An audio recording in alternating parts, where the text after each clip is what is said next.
one shot. Spin that dial, feel the floor, get hot. Late night waves through the static of your phone. Say my name like you're bringing me home.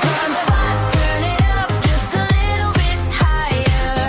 A vocal cuts, riding on the wire. Air in my lungs, but the beat takes over. We're hanging on the edge of the drop of the moment. ColeyUFO, SNX, let it blow from the ground to the glow. We go, we go. ColeyUFO, say the name, let them know. Every crowd, every show. We go, we go. You say Coley, I say UFO. crowd Coley, UFO. You say SNX. I say radio. Crowd SNX. Radio! Kick back, rewind, we collide on the beat. Old school snap with the sweat and the heat. Skate shoes, snapbacks, hands on the air raid. Rock riff cut through the smoke and the strobe haze. So turn it up, feel it claw through the ceiling. A vocal chops like the pulse of your feelings. Air in my lungs, but the bass takes over. We're hanging on the edge of the drop of the moment. ColeyUFO, SNX, let it blow from the ground to the glow. We go, we go. ColeyUFO, say the name, let them know. Every crowd, every show. We go, we go. You say Coley, I say UFO. Crowd Coley, UFO. You say SNX, I say radio. Crowd SNX, radio. Hands to the left, hands to the right. Wait for the show that's light in the night. From the first kick drum to the last echo. With the spark, with the roar, with the name they know.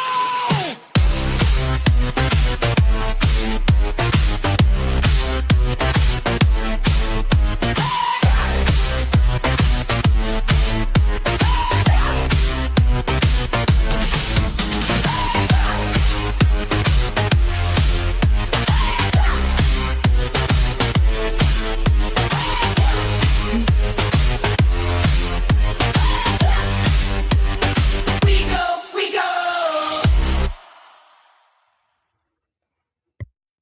Hello, everyone, and welcome back to another episode of SNX Radio. I'm Coley, also known as ColeyUFO, and thank you so much, Moon, starting off the super. Wow, you guys are amazing. Thank you so much, T-Bone. Absolutely appreciate it. Amy, you're amazing. Thank you so much. And Moon at Noon, thank you. That is so awesome. I'm like, wow, this is amazing. Thank you, everyone. I mean, that was a really cool treat. Thank you. I just wanted to say, first off, welcome everybody back. We've got one of our chat members with us. I'm sure you saw it if you've been in the chat, but it's really a lot of fun to have people who, then we get to know you and like face to face. So it's definitely cool. It's a cool experience. But I just want to start off really quick and go through chat. Pops, always thank you for all you do. If you don't know, Pops has the cryptid panel on the second Monday and the fourth Monday of the month, 8 p.m. Central Standard Time, 9 p.m. Eastern Standard Time. You do not want to miss it. Bigfoot fans is Cindy Bailey. She's also on the panel, and Lori Flamethrower. I don't know if Lori is. I'm sure Lori's in here too, but I just haven't gotten down that far. So, Andrew, it's great to see you as always. Keith's Cryptid Corner. Oh, Keith, you got it up and going. Cheers. Cheers from Iowa. And JT Truth Seeker is our guest for tonight. Geez. Moon at Noon. No, thank you. And again, thank you so much for the super chat. T-Bone, same to you. Thank you so much for the super chat. That was amazing. Amy, you guys are all, Amy, we absolutely love you to death over here too, Amy. Great to have you. And the Midwest Night Watchers, that's G over there. If you have not gone over and subscribed, definitely do so. They've got a great channel over there. I can't say enough great things about them. They always have, they have live cams going too, so you can check those out. They have a lot of cool stuff going on over there. Let's see here. Yeah, it's so nice to see everybody. Oh, Laura, it's nice to see you. Welcome. And thank you for always going in and leaving comments after. I really appreciate those. I really do. Thank you for that. It helps. It really does. So anything like it's just amazing that everybody here. I'm like, I just absolutely love chat. Let's see here. Just go through T-Bone. Yes. And man, I love Amanda's Crazy Life channel. Definitely go over and check out Amanda. She's got some great stuff over there too. It's great to see you, Amanda. And let me see here. Benno. Hey, Benno. I know I saw Benno. I swear I saw Benno. And then we got TKB. Hey, Pops is looking for you. I don't know if he got a hold of you yet, but I'm sure he did. You're in chat. But yeah, I just wanted to let you know. Just passing it along.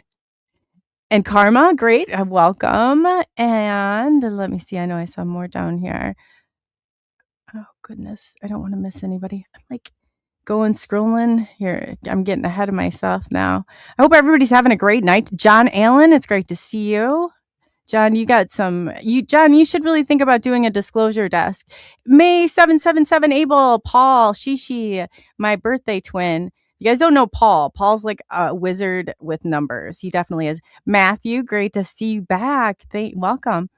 I don't want to go past anybody. Like that would be the worst for me. I don't want to leave anybody out. So I'm just gonna go through here and check. And if I did, like for whatever reason, just know I will make it up to you. So I just want to make sure. Mine just went. Oh, Jason Finch. Oh, Jason, you always put a smile on everybody's face. Thank you for coming in and always saying hello, Macy. It's great to see you, Catherine. See, my Facebook was not even, or my Facebook StreamYard was not even catching up. Shelly Montgomery. It's great to see you. We got cats. I know I got. Oh goodness, I lost myself here. I think I said hello to Catherine. Let's see if I missed anybody. Yeah, if I missed you, I promise I will go back through and I will find you. But yeah, welcome everybody. And we're going to just get right on into it. So who do we have for guest tonight? If you don't know, you didn't hear, it's JT Truth Seeker, and that's James Andrews. He's based out of US and Canada, known online and alternative research circles as JT Truth Seeker. I actually met him when I was over on Spaced Out Radio After Hours. So I've known him for quite a while. It's very cool. He is an independent researcher, experiencer, and communicator with decades of reported direct contact with extraterrestrial beings, Sasquatch also. And so sorry, I see what you're talking about, Andrew. So he's not just based in the United States, he's based in the United States and Canada. So I'm going to go ahead and fix that. And let's see, he positioned himself as a bridge between human consciousness and non-human intelligence, sharing insight gained through personal interactions, remote viewing, oh, very cool, and interdimensional experiences. He presents these practical knowledge for navigating areas of disclosure transformation. He stresses preparation, discernment, especially regarding unfriendly ETs or deceptive channeling. That's very important. So without further ado, I'm going to go ahead and I'm going to bring Andrew out here, otherwise known as JT Truth Seeker. Let's see here. And James, why did I just call you Andrew? Did I call you? Jeez Louise. Did I call you by the wrong name? Nope. I'm sorry.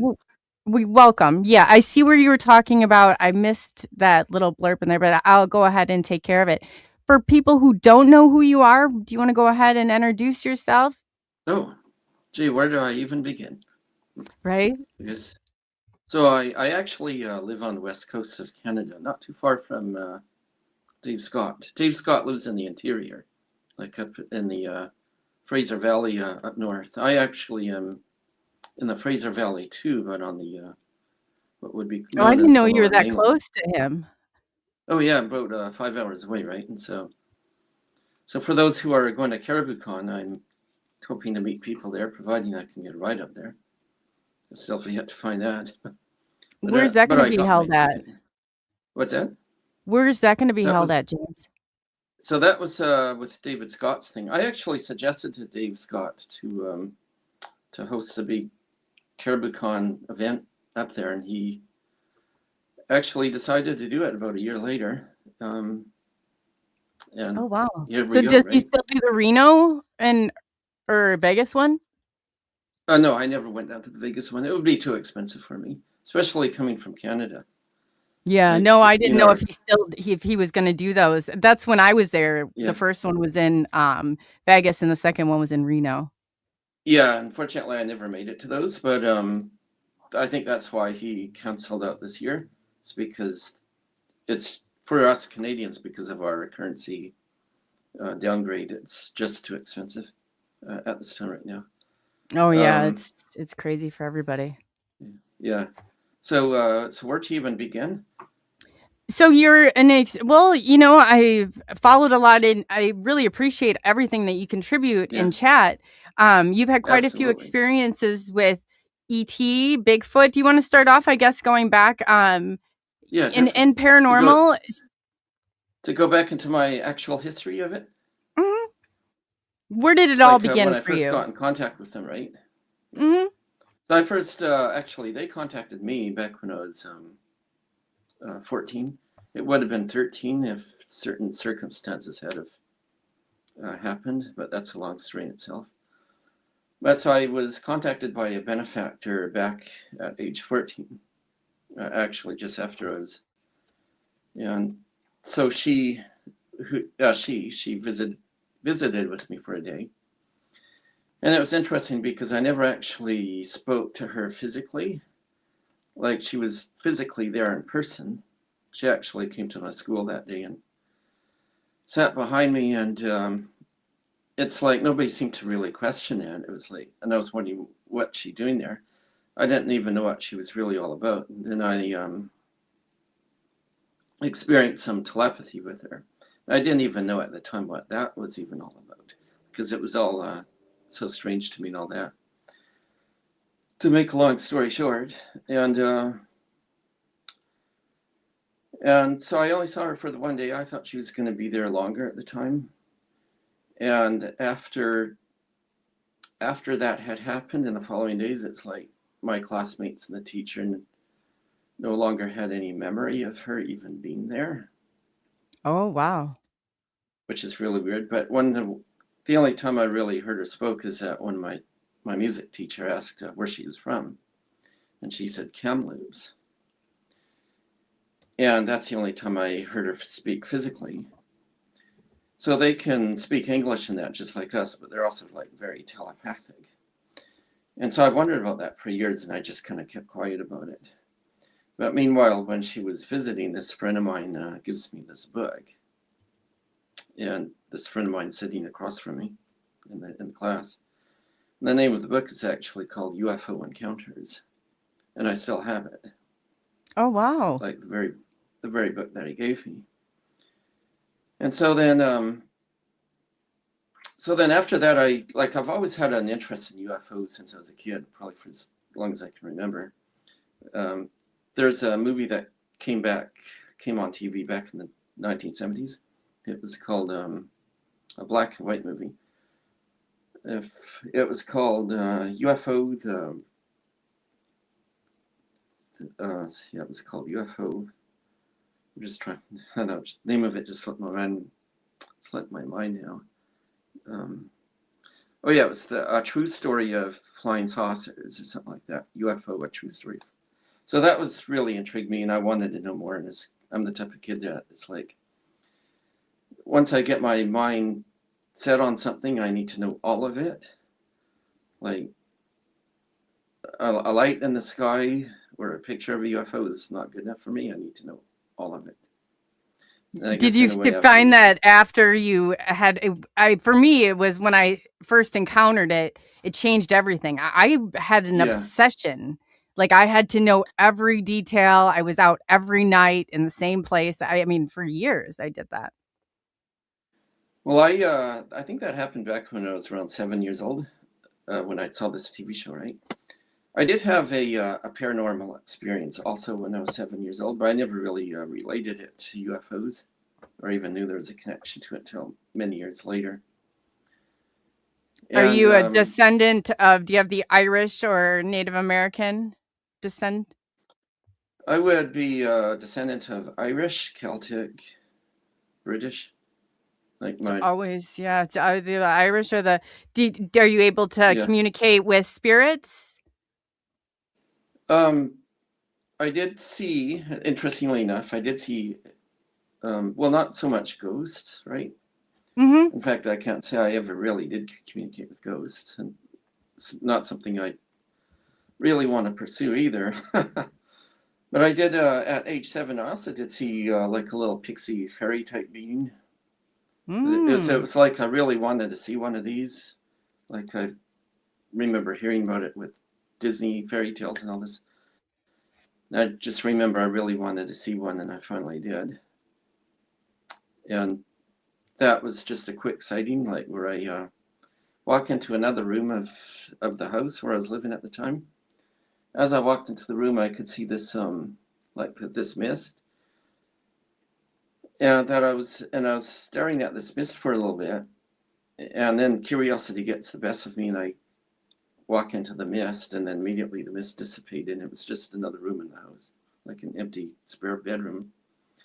And then immediately I see this bright little pixie running across the bed, jumped up onto the windowsill, and actually went right through the glass of the window. Wow, And that's very cool. yeah, so yeah, totally, right? And so that's actually really intrigued me for a while. And so the whole thing about when my benefactor contacted me, before that, or just before that, I remember walking to school one morning, and then it just suddenly occurred to me, it was like, if love is such a beautiful thing, then why am I supposed to be afraid of it?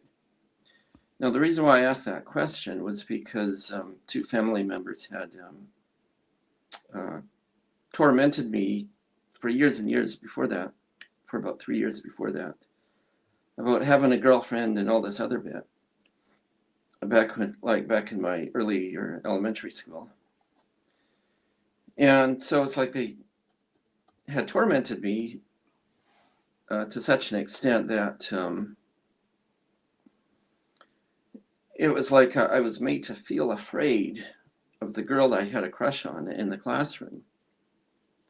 So much so that I was made to feel afraid to even go near her.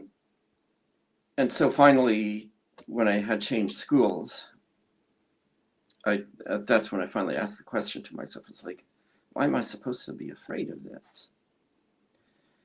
And so right around that time period, that's when I walked into school and met Monica. And then when I met her, it was like she was this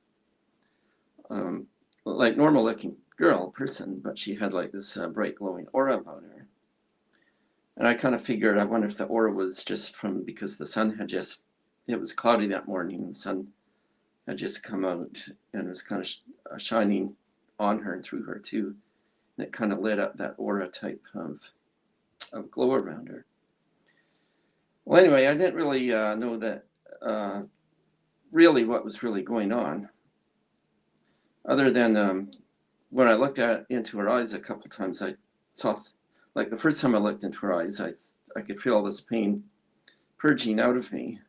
So all this, from all this abuse that I had undergone,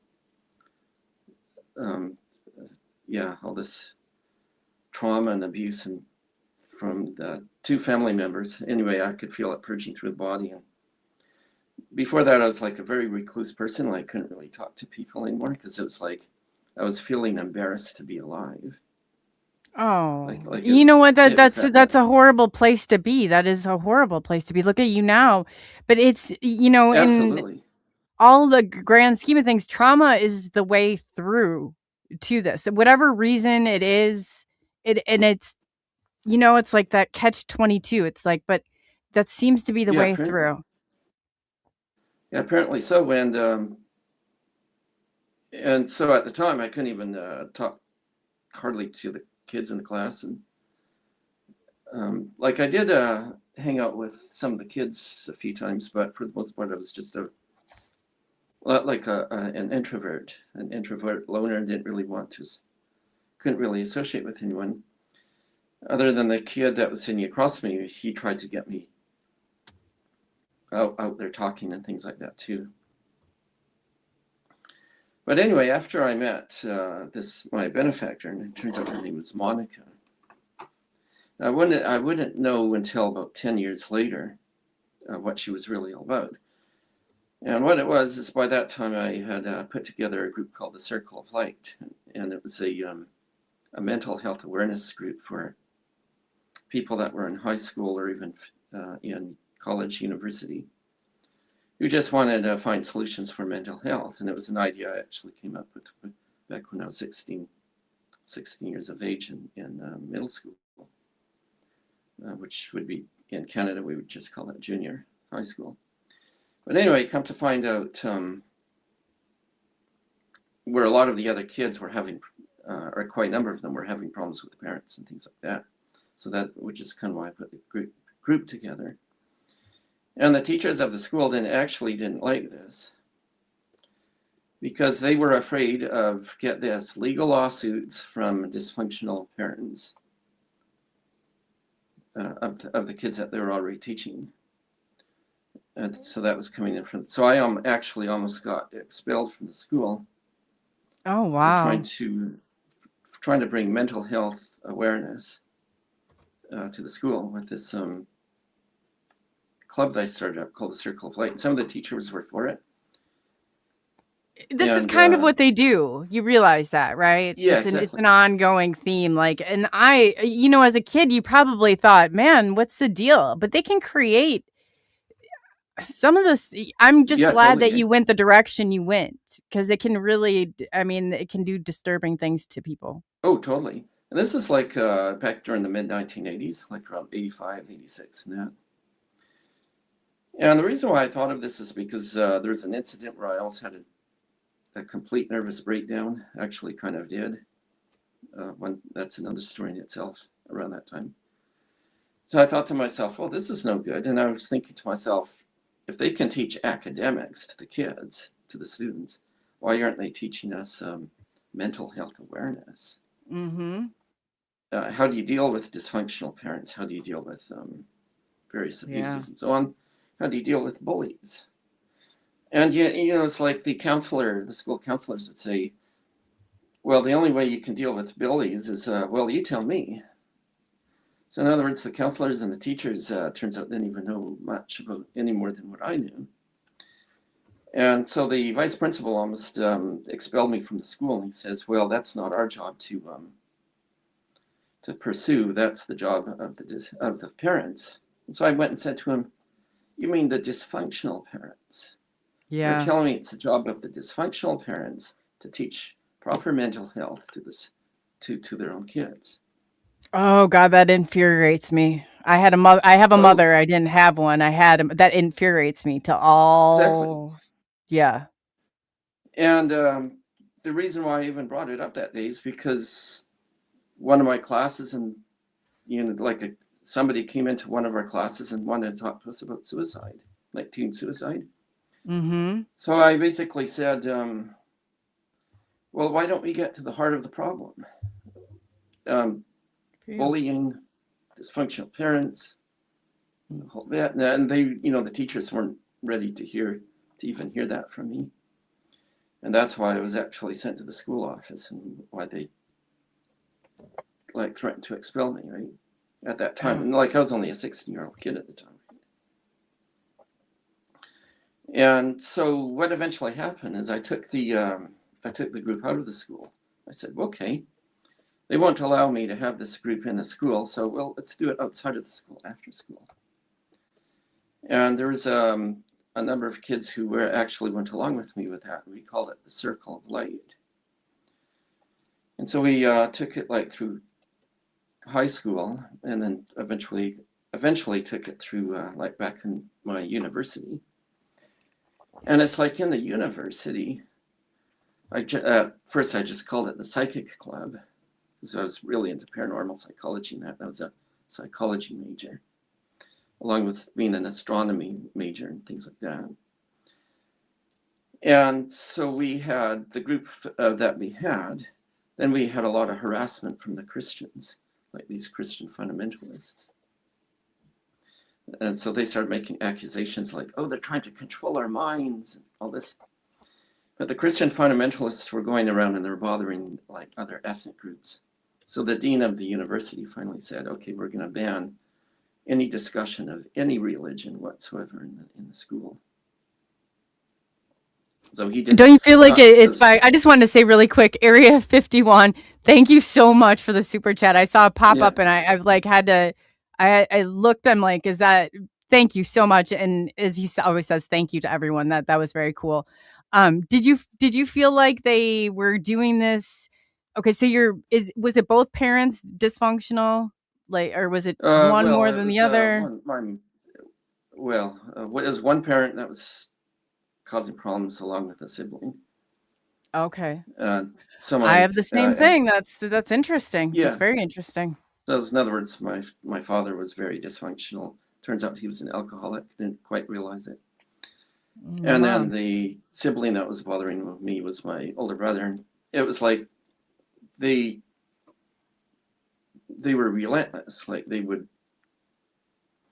It's like they would just. It was like constant bullying, especially about girls. And it's like, wait a minute here. Why are they constantly bullying me about girls? It's like I'm heterosexual all the way. Is it because they want me to be homosexual? No, it wasn't. Actually, it wasn't because they wanted me to be homosexual. The real reason is because they knew I liked the girl in school, and I absolutely wouldn't tell them who the girl was. I don't blame you. And what's that? I don't blame you. So you. Oh yeah, exactly. So, how many I siblings didn't do want you her- have total, or is it just at two the of time, you? it's just my older brother, right? And then that was even before my sister was born. And so, and my father was, how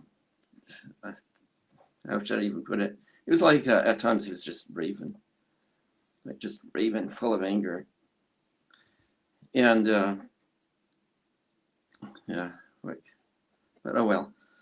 I've Well, actually, it's hard forgiven- when you're like that. When it's Yeah. you're born into something like that. I almost, looking back on it, think it was by design. I never understood I it. kind of wonder if that was true, right? Mm-hmm. Like, Were you a part I've, of any forgiven- programs like the gifted and What's that? talented? They had it here. Were you a part of any like programs? Like I was a gate kid, part of the gifted and talented program, and that was a huge marker. And I didn't even realize Oh. it. I've always tried to look for answers, but I'm not sure what it was called up in Canada. I know there's a different name for it. Well, up in Canada, I wasn't a part of any of that. I did grow up with a learning disability. That is So also any type of I've special always learning. I've always had dyslexia, right? And interestingly enough, when you have the dyslexia that I had, it's like my awareness was so much more. It's like, well, one of the main reasons that I had problems learning was because the teachers just made it so damn boring. So damn boring, in fact, it's like the only thing that really is interesting, staring out the window watching the crows fight over trash. You know it's bad when that's entertaining, huh? Yeah, exactly. God. And then the teachers is like, why aren't you guys paying attention? And so then you have problems with, the kids obviously are going to become rambunctious after a while, especially in elementary school, right? High school wasn't as bad because at least they get you to move from class to class. But it was like elementary school, it's like they sit in a desk all day. They might give you a 10-minute or 15-minute recess with the lunch hour. But after that, it's like you're just kind of sitting there bored out of your skull all day. And so the only thing I really excelled in was the stuff I was interested in. And so I would come to learn from the ETs telepathically that, how they get their kids to learn. It's like kids only learn when they're ready to learn. If they're interested in the topic, that's what they're going to focus on. That's where they're going to learn. So if you want a kid, say, that to learn reading and writing at the time, well, don't give them boring books to read. Give them Star Wars or Star Trek books to read, or Dungeons and Dragons, or like stuff like that. And that's how I eventually learned. My mother went out and got me Dungeons and Dragons books. And after that, I was a good reader. Aside from the help I had from the teachers, of course. After that, but it's like, and you know, to be honest with you, even later on in high school, it's like homework is a waste of time, because a lot of the kids just go in there and try and memorize it all, do the tests, and then they forget about it all after. And you know, I guarantee you, if they did the tests a week later, they wouldn't get half the marks. Well, that they half initially of it got was on the made Bigfoot. up. Anyway, like, I mean, Yeah. who knows how much of it was even real? It was even real. I just want Yeah, to say exactly. thank you really quickly too to Pops and to Shelly and Montgomery. You guys, I'm so overwhelmed by like the super chats. Thank you so much. I just had to, sorry, I didn't mean to interrupt you, but Yeah, no yes, problem. thank you everybody. That's amazing. And so anyway, just to go more onto the UFO stuff. So by the time I finished high school, like, we had this 16-year-old kid in our group. And I kid you not, this kid was really good at astral remote viewing. So I put him to the test. I said, okay, can you go back on, because I had a journal of things I did on specific days and stuff like that from back when I was 16 and 14, so things like that. So I eventually sent him back in time to when I met Monica, my benefactor. So he goes back in time in his astral viewing, and he immediately gets a telepathy with Monica. It was like Monica made an astral trip, directly intercepting him to meet him there with messages that she had for me. And that's how I kind of eventually realized that she was a benefactor. So anyway, I said to this guy, his name was Chris, I said, can you go into the classroom and name the first and last names of the kids from their notebooks on the desks? And he describes everything perfectly. So he was describing where I was sitting in the class, where Monica was. And so he goes up, he starts reading the names, the first and last names, and he's getting like Joe Brand, Leanne Jordan. He even got the name of the teacher right, like Wallington. Wow.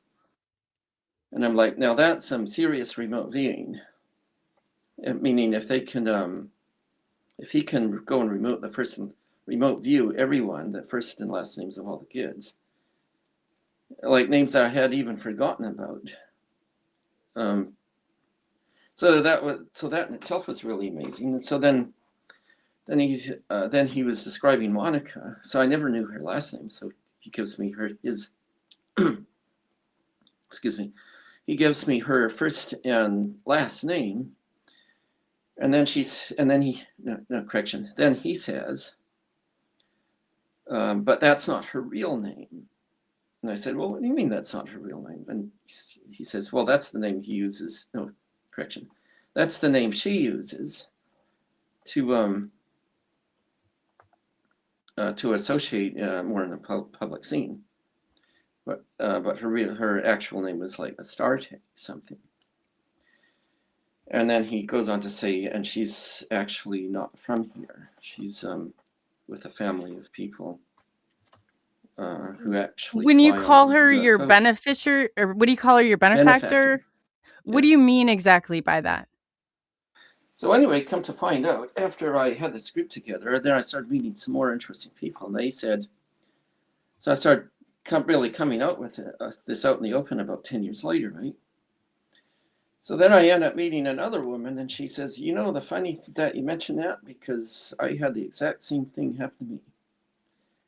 And that was in another school in the same town where I grew up, in Surrey, British Columbia. So she grew up in South Surrey, and she says, yeah, when she was around 13, 14, she met this guy that was around 15 or 16. Exact same thing, like aura.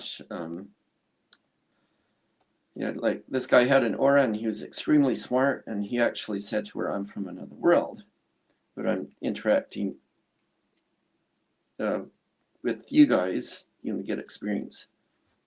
So she became really good friends with this guy, and then after a certain time, one day after 2 months, he just kind of disappeared. I never heard from him again. And so it was almost like he chose her. So here's this benefactor kid. He finds a subject, which is this girl that at the time her name was Marina. So it's like he chose her to be with her and so on. And they started talking about. See, I only got to see Monica for one day, but this Marina, she got to see him for about 2 months, I think. And then I started hearing this from other people, and so come to find out, there was a very well-known guy by the name of Jordan Maxwell. He was chosen at age 13, 14 back in the 1950s by a benefactor. And he lived in around Los Angeles, California. And so I started finding more and more accounts of people who were, like when they're around 13, 14, they're contacted by mysterious kids. So I didn't call them benefactors yet. We just called them mysterious kids. They kind of drop into our lives because we're interested in UFOs, and then they disappear. And so that's why I eventually came to know them as benefactors. And as a matter of fact, Preston Dennett came across a couple cases of it too. And so in his research? In his research. Preston Dennett actually came across some people who were also contacted by benefactors. Oh, okay. And then just real quickly, I just want to say, I have to say that I'm so sorry, JT. Yeah. Thank you so much, Area 51. Thank you so much, Amy. You guys, Andrew, thank you. You guys, I'm like so overwhelmed and overjoyed. Thank you so much for the super chat. I've never in my life, I feel I'm like, oh my gosh. So thank you. Thank you. But yes, please go on, JT. Yeah, no problem. So anyway, I eventually come across this, I think it was back in 2010 or something like that. So I come across this one guy, we'll call him Andy.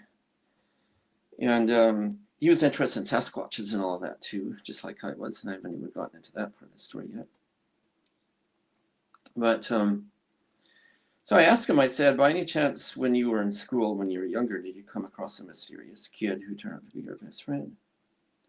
And he says, as a matter of fact, I did. He was sent to a boarding school, and he was feeling all depressed and anxiety and all that just from being there. And within about a month or so, he was contacted by, there's another kid that finally came to the school and who he became very, best friends with. And that kid actually, one day, they got to really know each other like best friends, right? And then one day he says, hey, I have something to show you. And they climbed up on this hill behind the school. And this is up in Idaho, somewhere out there. And so they climb up on this hill and he says, I want to show you something. And he points to the sky and he says, look there. So he looks up there and all of a sudden a UFO, like a big UFO, just suddenly appears up there. Hovers there for about a minute and then disappears. I don't remember what happened after that. So it was Andy telling me the story. And then after that, about a few days later, and then his friend just suddenly up and disappeared, like his parents came to the boarding school and got him. And so I said, well, that's a benefactor. And he said that his benefactor was able to do other things too, like holding his hands out like this and creating orbs of light between his hands. Yeah, like little things like that, right? So his benefactor spent about 4 months with him before he disappeared. Apparently taught him a whole bunch of stuff. And so I said to him, well, if he's creating orbs of light between the palms of his hand, that's not normal. Like, that really isn't just any old normal kid there. And so he says, yeah, he honestly miss him, never heard from him again. And so he's telling me all this. And I said, well, it's funny enough, because once I started thinking of my benefactor, Monica, I did all sorts of things to try and seek her out. Like, I went to, like, going up to Kamloops and other places, and hoping that maybe one day I'll just happen to find her again. Well, anyway, come to find out, after reading other people's accounts, and there was another account from another kid, I remember. There was another kid who also came across a benefactor kid. And he was actually invited by his benefactor to visit with his parents and family. Now, I heard this, I remember this from Coast to Coast on back when Art Bell was still around. It was one of the color-ins back then. Well, anyway, he goes on to explain that his friend finally, who had miraculous healing powers, finally invites him over to see the parents. And they have a normal turkey dinner or whatever it was that they ate that night. They're just like completely normal looking family, the whole bit. So finally he says to his friend, I need to go to the washroom. Can you tell me where it is? So his friend says, oh, just go down the hall there and make a turn at the end of the hall to the right. Well, anyway, he goes down the hall and he accidentally makes a turn to the left, which opens the door to the garage. And lo and behold, what does he find inside the garage? A freaking parked UFO. So he's like, oh, that's something you don't see every day. And then he goes to watch him, comes back, and he sits at the table and he says, well, what's up with the UFO in the garage? And then the father said, oh, don't worry about that. That's just the family car. In other words, the secret was out. Well, anyway, as it turns out, this caller from coast to coast, he went back to his school the next day, his high school. And his friend never came back to class. So he's thinking, I wonder what's up with that. So after school, he went back to the house where he was at the night before.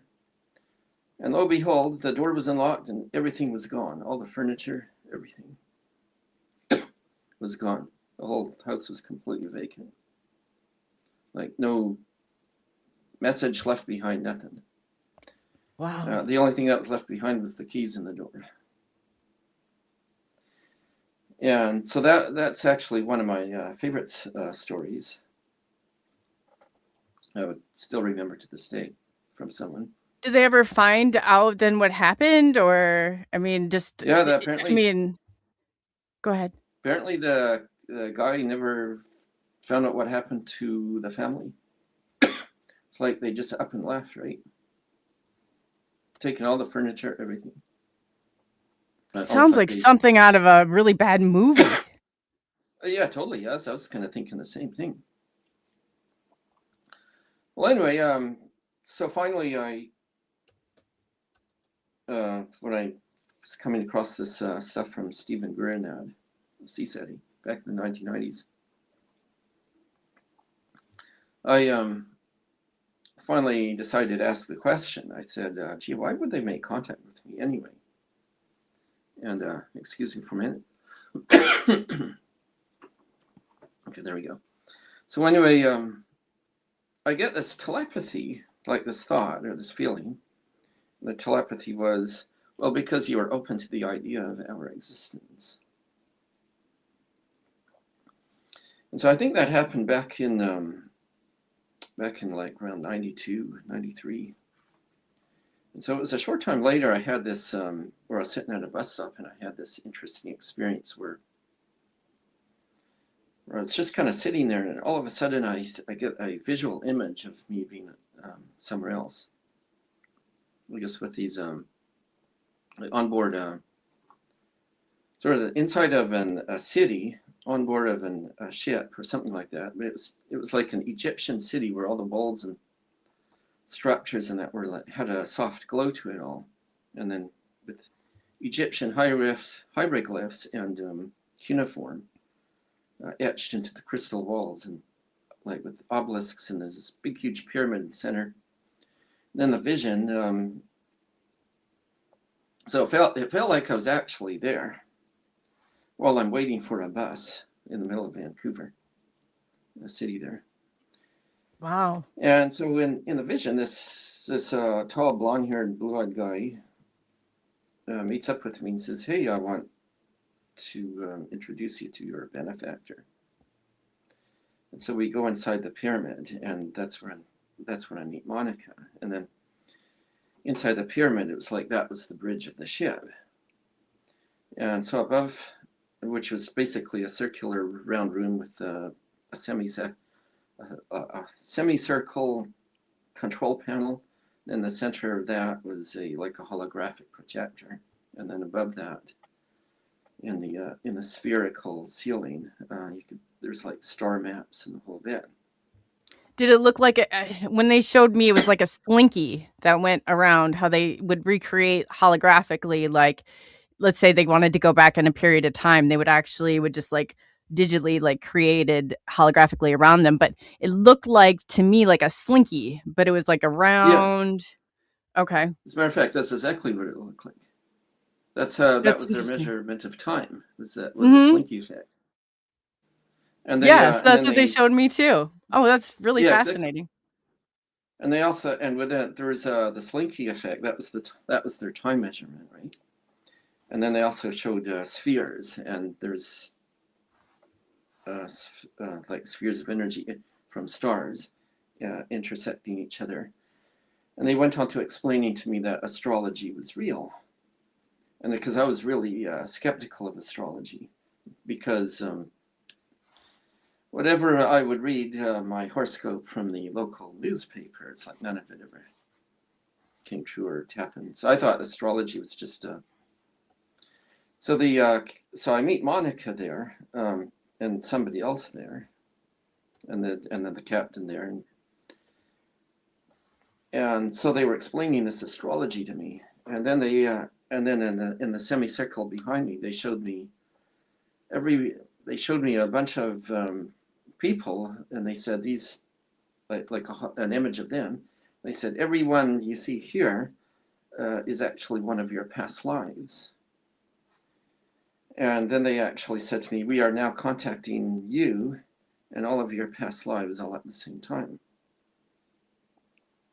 And so this one particular past life that stood out at the time was this one from ancient Babylon.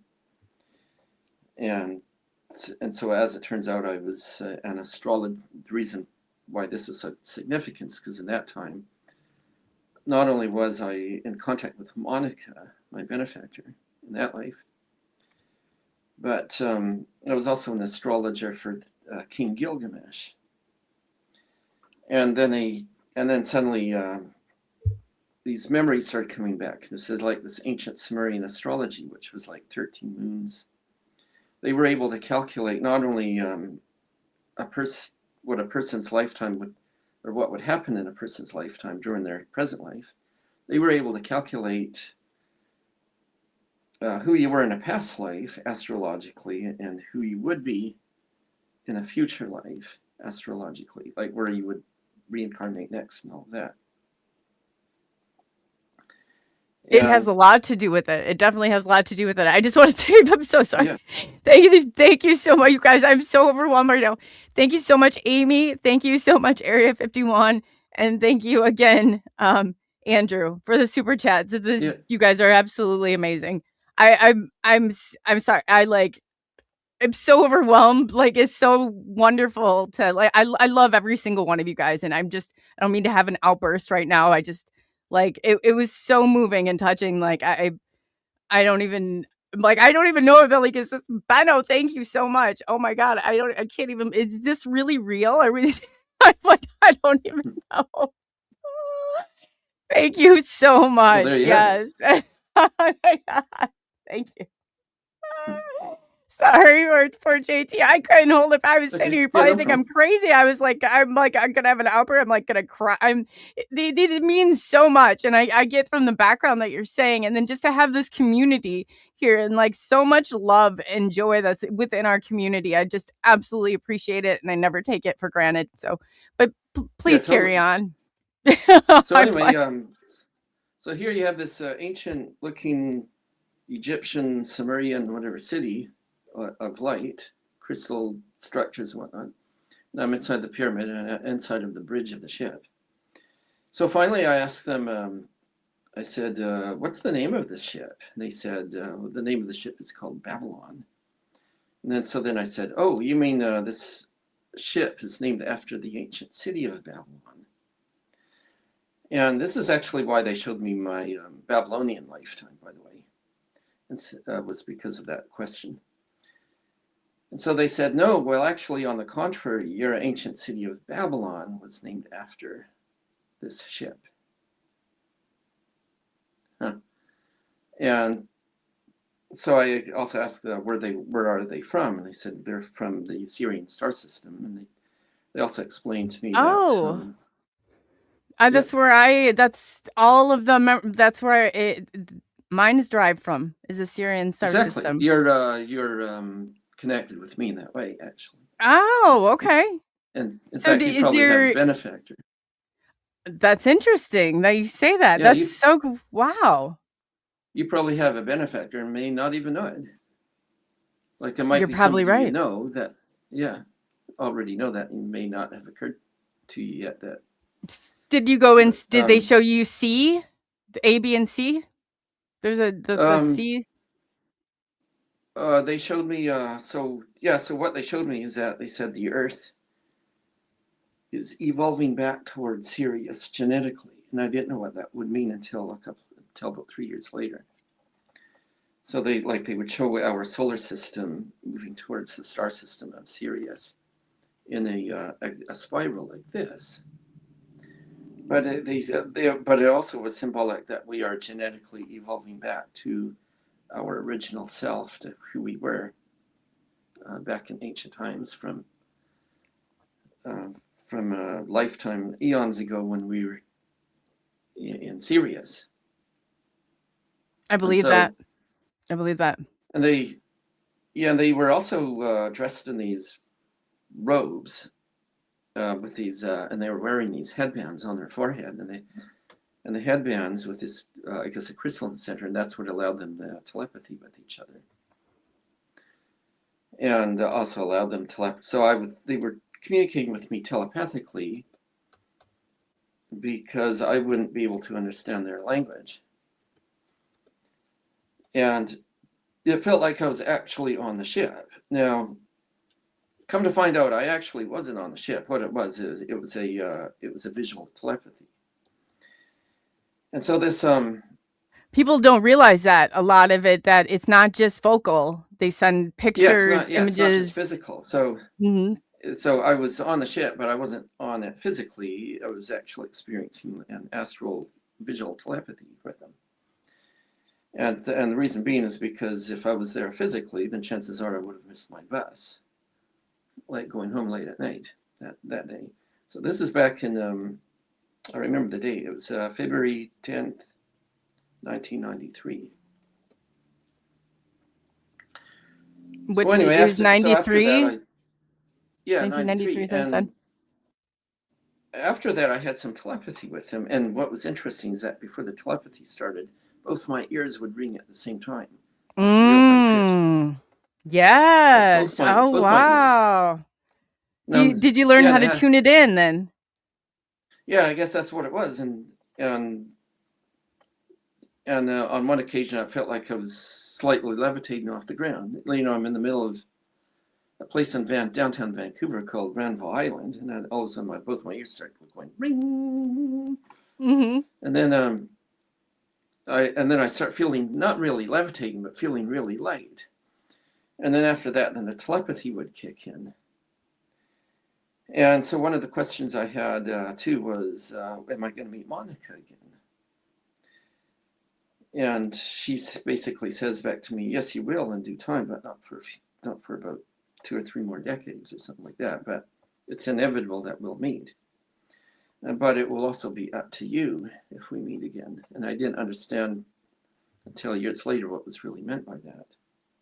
Wow. It was because, the reason being is because, come to find out, everyone who's contacted by a benefactor, like they'll kind of, whether they're with us for a single day or whether they're with us for about 2 or 3 months, they're taught certain things, and then after that they suddenly disappear, and then usually their subjects go on a quest to find them again. But that quest could last for decades. Okay, now, but where they finally find them again is usually through telepathy. But it was interesting because I didn't even know that, and here they were contacting me telepathically. But they still wanted me to find them telepathically, which eventually They're happened. pinging you, right? Yeah, I guess it's something like that, right? Mm-hmm.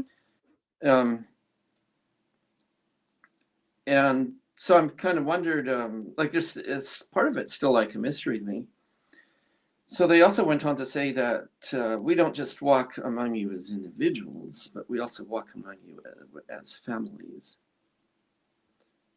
And they may even, like, they drive our cars, live in our houses for a certain period of time, and so on. And so I guess it was about 10 years ago, interestingly enough, I had this feeling that Monica's waiting for me somewhere out in Vancouver. Oh man, you're going to love this story. So anyway, what happens is, so I mentioned this to a friend of mine, and his name is Graham, okay. And we're not really friends anymore, but for the sake of the story, I'll talk about him. So I told him, well, you know, you can request a benefactor too. And so he did that. He requested a benefactor, and he was already familiar with the telepathy with the Sasquatches. And so he tried that, and he actually got a response. And so we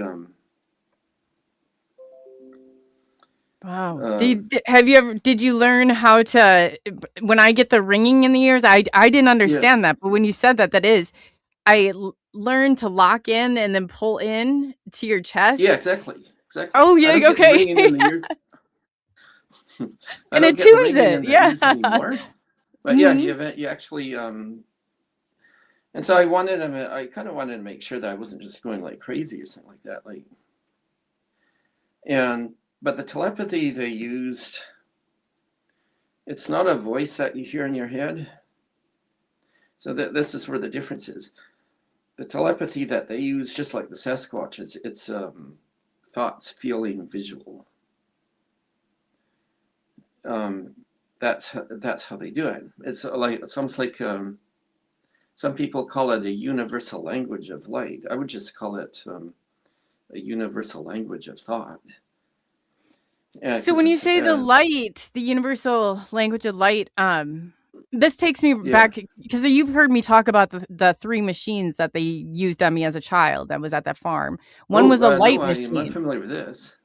Oh, okay. So when you said light, I'm always looking for pieces. One was 2 rods you hold on to, and they programmed the frequency. The second one was a plate, like 2 metal plates you put in water, your feet on it for grounding, is from what I understand. And the third one was a flashing light, and they told me that if I was missing, kind of how they'd explained it as a child, that it was repairing something, but I never quite never understood it. But the machines were important enough. There was an FBI raid. My grandmother and I went out. We got a call in the middle of the night to come and get the machines out.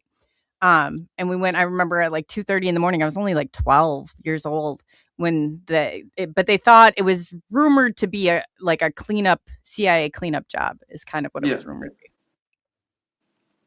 So I was curious about with the lights. Yeah, when you said that about the light, if that had any correlation. The language of light, that's just the term that somebody, a friend of mine at Mount Shasta at the time, that was what she called it, right? She called the telepathy language of light. It just means So it's like telepathy is this universal inner knowing. So it's like if I communicate with you telepathically, you're not going to hear my voice, but you'll suddenly get this feeling of me and a feeling of what I'm thinking. And that is apparently universal. And so that's how they communicated with me, because they also have their own language. Even though Monica does also speak English, definitely. And I would eventually meet her again. I eventually met her again at Mount Shasta. Mount That was Shasta real. that's in Washington, right? Near East City? That's in Northern California, actually. Oh, okay. Yeah. I lived in so now I know where you're talking about. Driving through this, that's a beautiful area. Oh, absolutely. And you get all sorts of UFOs and stuff there. And I knew about Mount Shasta. Okay, so I knew about Mount Shasta from reading about it from Billy Meyer. I don't know if you're familiar with Billy Meyer or not, right? A lot of people are turned off from Billy Meyer because Michael Horn is very very opinionated and very aggressive, right? Oh, yeah. Yeah, so Michael Horn is like he's very confrontational, okay? And Yeah, he's been on my show a couple times, and then he'll I told him, I said, now if you don't behave yourself, I'm kicking you off. Like, I'm not doing this. Yeah, exactly. It's all crazy. Yeah. And the reason why he's like that is because, like, let's just face it, he's upset. Like, he's really, really obsessed with Billy Meyer. Now, so Billy Meyer to me is significant, absolutely, but he's also like another person. And I guess it was also brought to my attention that what a lot of people don't realize, or maybe what a lot of people may need to realize, is that Billy Meyer's group Figure it's not a UFO study group by any means. All it really is, actually, the real purpose of Figure is basically just teaching people how to live their day-to-day lives with neutral positive thinking and neutral positive living, right? Based on like teachings of creation, teachings of truth, and all that. But anyway, on the other hand, I'm the type of person that, like, well, I learned all of that back in university from the Science of Mind group. I just noticed we're kind of changing, are we? I didn't want so I wanted you to be the. Okay. Did you want me to change it back? Oh no, that's okay. That's okay. Oh, You can okay. have it like that. But you can do whatever you want, really. I love it. And so anyway, Billy Meyer's teachings was never supposed to be confrontational or any of that and whatnot. In fact, like Michael Horn has even been confrontational even towards Billy Meyer at one point even. And Billy's group and so forth. And he I wonder why he's like that. Yeah. Yeah, he even gaslighted me at one time when I brought up the topic. He's bad, yeah. Right? But anyway, I would find out from Billy Meyer actually 3 years after I had the UFO vision I was telling you about at the bus stop, that there actually was a group of beings called benefactors from the Syrian system, and that they would actually make contact with us again once our scientists discover the emotional aggression gene imbalance and are able to fix that, and also with the aging gene to be able to fix that. So apparently we have a natural lifespan, or are supposed to have a natural lifespan of up to 400 years normally. But these people from the Syrian system, they kind of mentioned to me, their lifespan actually goes up to 1,500 years. Oh, wow. So Do you know if So there's any apparently, while you're talking yeah. about this, I'm so fascinated because I've never met anybody that's been so closely connected with it other than you. Oh Um, yeah. And so I've been I putting out just this. like I'm just really like fat. I'm just like taken away by that point. Yeah. Is there any distinguishing characteristics, like let's say, of somebody that you have found from that area, like, or if I were looking for somebody, I guess, in my life that might have been that person, I guess, what kind of Oh. characteristics is there? Physical characteristics that they have, do you think, or Oh. You mean of the actual benefactors? yeah, or I guess people who are even you and I. I'm just Yeah. curious, like, as to like, because I there's always like similarities like in this. There's always, those links, and so I was just curious.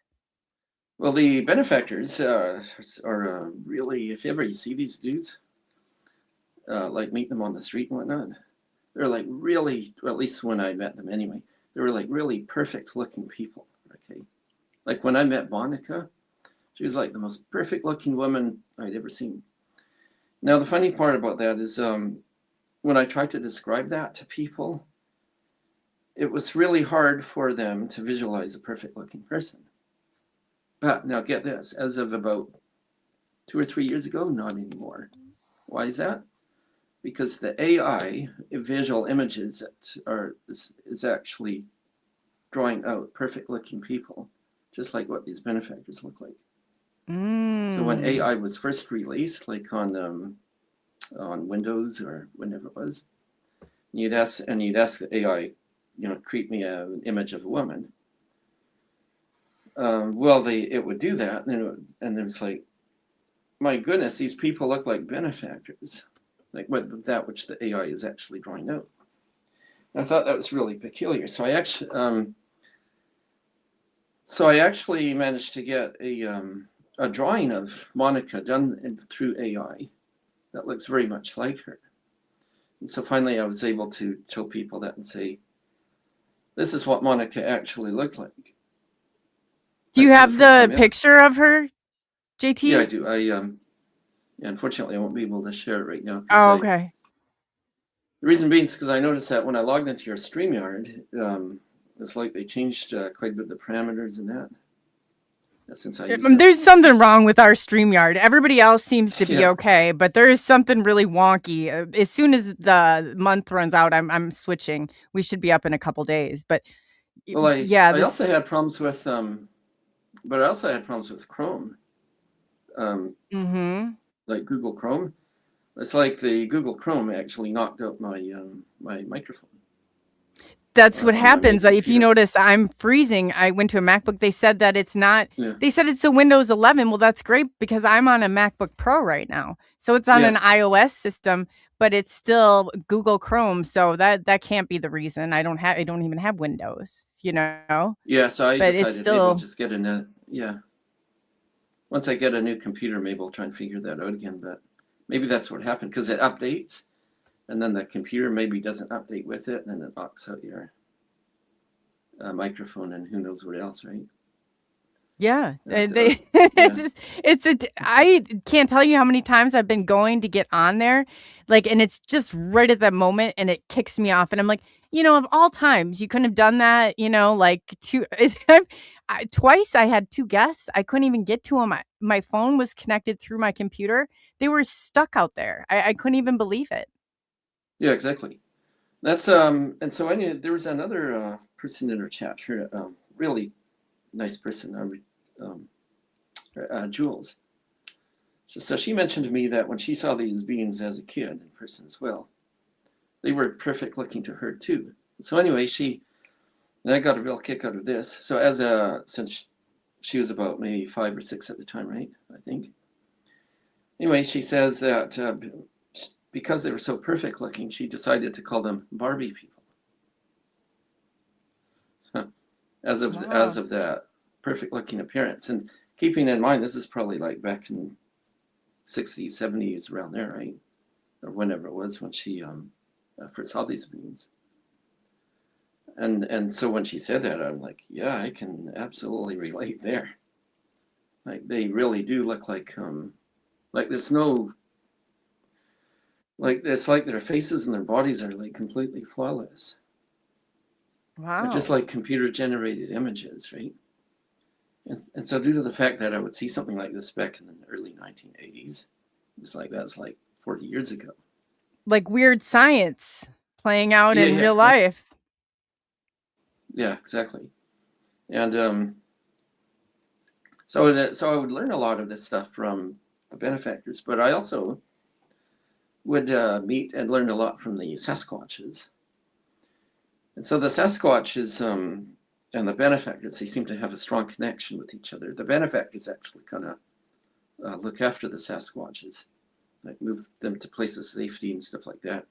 I also would learn about portals and things like that. Oh, that's interesting. So So they are very so much also aware of one another. yeah, exactly. Because the benefactors actually look after the Sasquatches quite greatly. And there's different groups of Sasquatches. Well, anyway, I would meet this, I guess my original mentor in regards to that. He was a guy by the name of Stan Johnson. And so Stan Johnson was, he was one of the first guys to really be in contact with Sasquatches. So all he was is he was this typical hillbilly, retired logger, whatever, and finally around age 8, no, wasn't. I think it was around age 75 or something like that. He was living at a cabin out there in Oregon with his wife, and he meets up with these human-like Sasquatches. So they were Sasquatch beings, but they were a lot more human-like compared to, say, the being from the Patty film. So the being from the Patty film is more like, I would often refer to them as the hominids, since they have more of a gorilla human. They seem to be like a gorilla human hybridization, whereas these other ones that Stan contacted, I call them humanids, since they seem to be a hybridization between a hominid and a person. If that makes See, sense. Pops So talks about him too, and he said that his clan looks more human-like. Now, I have never seen Yes. them looking more human-like, but yes. There's a guy so Stan was the only one I really met. And so Stan was, that was telling me this, right? The first person, not the only one, but the first person I met. So I didn't really know anyone else who was in contact with Sasquatches and that yet. So he put me in contact with a guy by the name of Kiwani. And he says, yeah, I'm not the only one by any means. I'll talk to this guy, Kiwani, and he'll tell you. Unfortunately, Kiwani and Stan Johnson had quite a bit of falling out because,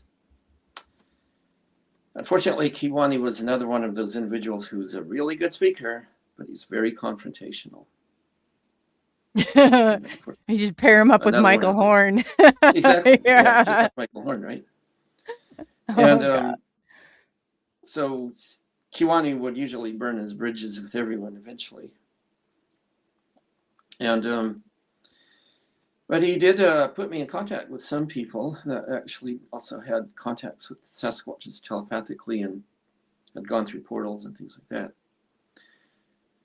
And Stan Johnson, after I met him in '95, he passed away, I think about 3 years later, unfortunately, because he was really up there in age. But he just had some interesting stuff to say. So when I went out with him out in the woods, he actually showed me the location of where this portal was. He says, the portal is closing right now, but if you step here, you can feel the energy. Then you can feel this energy, going from your feet right up through your body, like a light tingling sensation, all the way up to the pineal gland. And he explained that this is actually the reason why this is possible is because it's part of it's a vortex that's generated from the Earth. That's where they open up their portals, is at these vortex points. And so it's like the ley lines of the Earth. the ley lines and the acupressure points of the Earth. Just like our human bodies also have acupressure points in that too, in a very similar manner, just like the Earth does. Well, anyway, they actually took him into this other dimension a few times, and he would go into this other dimension, and he was also in contact with a being called Ashtar. Oh. Now the being, now that was an interesting story in itself. This being called Ashtar, who was in contact with him between the years of 1980, when he first got in contact with the Sasquatch beings, all the way up to 1983. And then when 1983 rolled around, Ashtar was no more. He didn't have any more contact with them, but he did have contact with these other beings, though. That's interesting that you're saying all this. So that I see 1983 is a huge year for me. That's when I entered into preschool with the gifted and talented program. But there's a connection. Exactly. Have you heard of the this is probably going to sound even weirder, but have you heard of the Council of Nine? Oh yes, absolutely. I can tell you all about the Council of Nine. You want to know? I'm I stumbled upon it, and I haven't even so much as presented that part of it, but that's yes.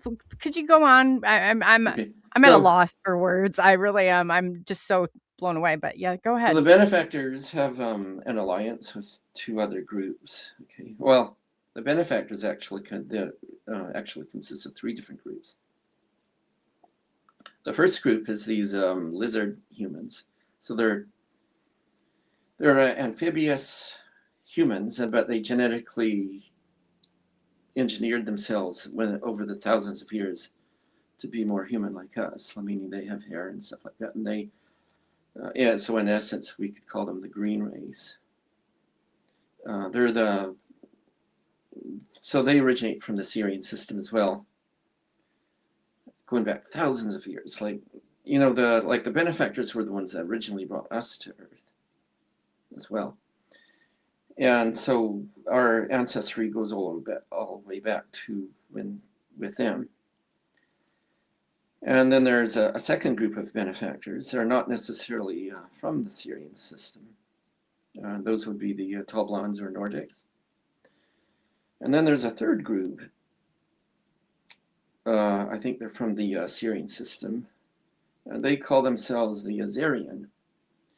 And the interesting thing about these dudes is that they usually exist in groups of three. So in other words, if they if they make a settlement here on Earth in a hidden area, they'll usually make two more that are identical to it. But over time, there's more than just groups of three now. Like the benefactors have cities under the oceans, and they also have cities under mountains. Well, sort of like small cities, right? Mm-hmm. And they also have ships in our solar system. But the Council of Nine is actually, as far as I know, is located on one of the moons of Jupiter called Ganymede. And they're the ones that actually originally contacted an individual by the name of Uri Geller. And his job was to put together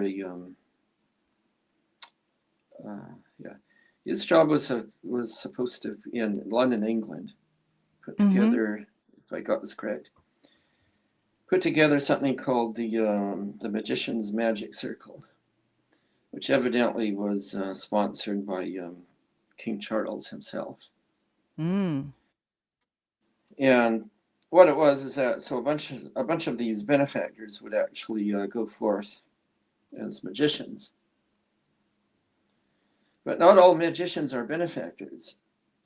Some of what the magicians teach actually comes from a line of spiritual yoga, which is called Samyama yoga. So if you can learn Samyama yoga, you can actually learn to be a benefactor. And how was that? Well, what's the two primary things they teach in Samyama yoga? Also, some people pronounce it as Sanyama yoga. What it is just basically when you completely quiet the mind and you focus on a candle flame or an object, and then you become one with it. And there's native groups that were taught this Samayama actually also independently.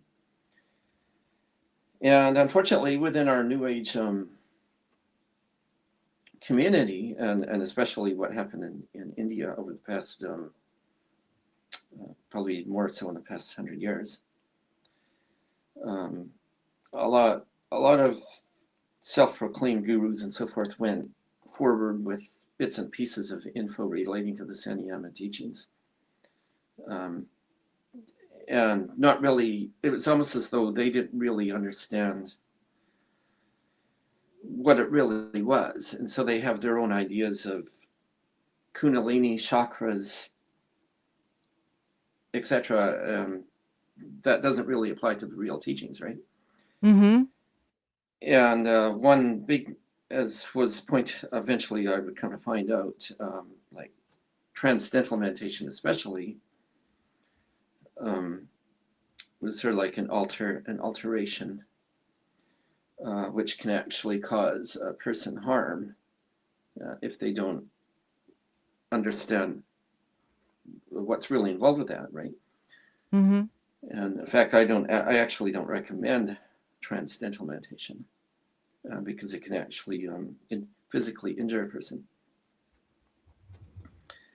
But when you learn Samayama meditation, one of the things you learn, actually two things you learn, and that's invisibility and levitation. And so when these yogis were eventually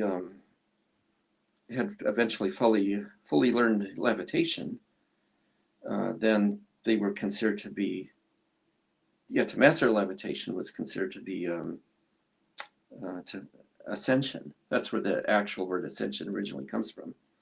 And then it wasn't until Blavatsky Madame Blavatsky actually made it into something else completely different after she moved to India, after she was kicked out of the US, I guess with her partner there. Then she met these yoga masters that were they were more than that. They were, I guess, part of the Azarian group. And in India, they had a name for them. They called them, they didn't call them Azarians. They called them something else. Oh, Mahatmas. So the Sanskrit name for them was Mahatmas. But in Tibet, I guess they were called Azarians. And so these Azarians were,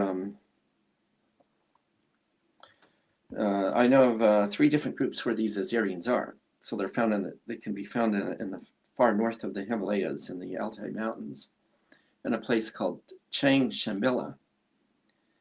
There actually is a community there that's like on the north tip of China, right? Because at one time the Altai Mountains is kind of like considered to be like the north of the Himalayas.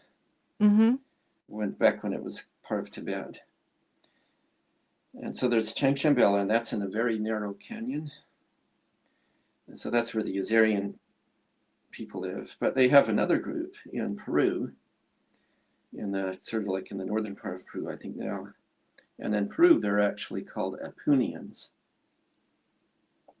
And then they have a third group in Mexico, I guess in the Oaxaca area of mountains of Mexico. And they're actually called Unarians. Oh, wow. And yeah, totally, eh? And so when you see them, they look like if you were to see them in person, they're usually like a dark yellow, goldish type skin with Asian-like complexion. So that's the third group. Wow. So this council of mine on Ganymede,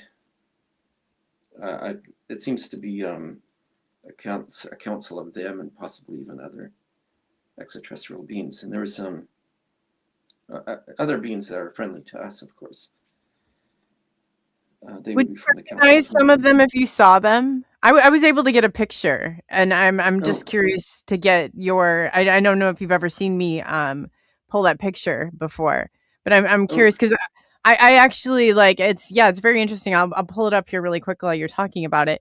But if you can see behind my shoulder, the two oh, that wow. are right there, it's harder to see. Let's see if I can like kind of, but their cheeks, I mean, their eyes are definitely, you definitely see ET, but the nose and the mouth is really like more. I don't know if you're able to see that or not, but I mean, they're I can kind of clearly, see it.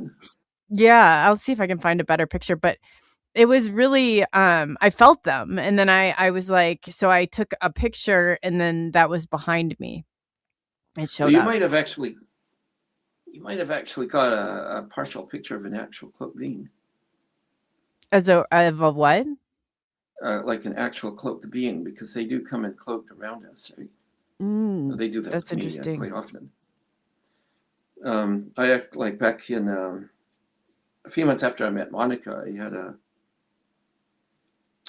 my mother took a picture of me, like it was a series of photos, and one of the photos there's a red UFO hovering over my like a small little UFO about that big maybe, hovering Oh over my wow. right shoulder. Yeah, and she said, "Oh, maybe it's just a camera flare or something. Maybe it is." But then I thought, no, that looks like a little UFO. Like it was like right in the living room where we were living at the time. Oh, that's And interesting. yeah, totally. So that's what that picture actually kind of reminds me of. It's But just they like I met three different beings, the short grays, tall grays, and then ones that look like them, but they were in yeah. threes. Like that it was when they came, it was I did see three of them when you said that before, so I thought that was very fascinating too. Oh, and the gray aliens are actually quite interesting. That's an interesting topic in itself because I encountered some of them too. And what I would come to find out was the Greys, I guess originally from Zeta Reticuli. They, I guess you could say they made the error of making contact with everybody out there. I guess they were desperate, trying to save themselves or what. But what they did is they tried to hybridize with everyone, like not just people of Earth. They tried hybridizing with benefactors, with Dracos, with and the ones from Orion. Huh. We haven't even touched Oh, on that. yes, yes. So, Wow. so the ones from Orion are like they're I would call them the serpent race. Mm-hmm. And I also have a name for them, and I call them Naganakis. And Naganakis? yeah, Naganakis. So you're familiar with the elongated tall beings known Mm-hmm. as the Anunnaki? They're the ones that showed me the slinky of and how they recreated time. So they did not disrupt it Yeah, whatsoever, but holographically. So I would, because I saw a child, that was what really stuck out to me. I almost felt like it was their ship or wherever you're taken to or whatever it is. I have no idea, but I yeah. was able to walk around more freely. But there was a child there. He looked more like you and I, but he had bald, and he was just waiting and wait, and it really like stuck with me. And I was like, "Is so?" I felt like and I asked them too. I felt like it was in a simulation process, if that makes sense. So they would Yeah. take it was I'll never forget it. The ET had this big hat, like bonnet type hat, like you'd think she had a head full of rollers under it, and it had these red roses on it. I mean, they tried to blend in, but it was like so obvious that they were not blending in. But and then they were simulating like some of the stuff that we do here, like mini golf or something. They would, be out but it wasn't actually, they weren't out doing it. It was again their simulation of it. Wow, isn't that something? So apparently, maybe not so much anymore. I don't think, but at one time, Earth was supposedly enslaved by the Naganakis. Actually, all in cultures all over the world. The Naganakis of today don't seem to be hostile. We need the ones of today. like if which is very rare to even come across one today. But ones that are still here are actually quite friendly so far. But there's a big, huge history on those dudes. But they're actually known as snake people or snake morphs. So they morph from being a snake to that a human and back again. But they seem to, but when I remote view them, they seem to be more like caterpillar snake people. Oh, that's interesting. Yeah, totally. And they have the ability to actually morph their DNA to match their DNA to that of ours, make it compatible. Well, they can actually do that with other alien species too. And So when do you think that some of us, like, okay, so I've always, and I never started putting the pieces together until I stumbled on the Council of Nine. My blood pressure, low blood pressure. I have low body temperature. I never run a fever. If I do, I'm always like, like right under the marker. I'm trying to think of some of the other characteristics, and I'm like, man, I one time I didn't know. I'm like, what is going on here? Because it was so confusing. I'm like, and then I was like, I hope I'm not like, I don't even want to say it out loud, a reptilian, but I have this brain scan, and somebody, I don't even know how they got it. It's in my closet, and it's the only hard copy of it that they would have taken because it matched up. But they were saying that I had a reptilian in my brain, and everybody's like, "Oh, that's laughing." I said, "That's not." A certain segment of the population is going to believe this. Okay, they're going to believe this, and I was like starting to like become more alarmed. I'm like, man, am I? Who in the hell am I? Is what I was wondering. Because it's very odd that this pocket, it went in front of the team of surgeons at Mayo Clinic, and then my grandma and I flew out to Johns Hopkins, and nobody they never knew what it was. It's so close to the brainstem, but then come to find out that the fluid, I guess, that it encapsulates is a way, it's like creating a two-way radio. Well, like telepathy. Yeah, but the pocket of fluid that is around, I don't know if it's I'm not even sure. I can pull. I don't even mind showing the brain scan now because it was all over Twitter. And that's even the weirder part. How did they get it? How did they get a picture of it? Because it's literally, and I matched it up to the markings that I had. And the only reason I had the hard copies was Mayo Clinic. It was 95 at that time. And they didn't have the electronic transfers like they do now. Oh, so it was I kept my hands on it. But yeah, so it come to find out, like I'll pull it up here so you can see it. I don't, like I said, I don't mind showing it now. At first I was like, how the hell did they get their hands on it? It was like, it just blew my mind. I mean, I went to my closet and I'm like, is this, and I was thinking, I live out in the middle of nowhere. How did they possibly, sorry, I'm going to share my screen with you and show it to you, how they possibly got it. But they said that this encapsulated in there, I guess, can be a way of communication. So I don't know. Let me pull it up here real quick. Sorry. I have to get rid of this one, I think. And then it's also fascinating. It's so nice to be able to share. Like I had no clue. I had no clue that you were that connected. It's very, very cool. Very cool. Well, you definitely feel that I have to admit, for the first year that I knew that I would see you on Facebook, I thought you were a benefactor. Oh, really? Yeah. You're definitely very close to it. So you can spot one. I always say you can always spot one of your own. I'm not a benefactor, but that's when all of this came out, like when it came forward, like I have it all written down, but it was a Sirian star system. And I'm like, that is really cool. Cause I'm not, so everybody. We definitely have a connection there. Yes. That is very cool. And you see a lot. I mean, I'm trying to I won't pull it up, but just go ahead. Yeah. If you want to keep going ahead, I'll find it. Okay. For whatever reason. So, it's not.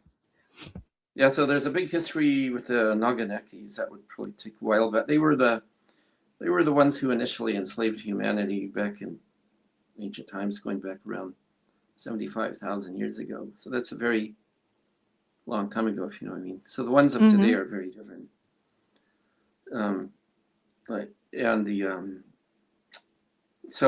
Because eventually what happened is a big war breaks out between the Naganakis and the benefactors at that time.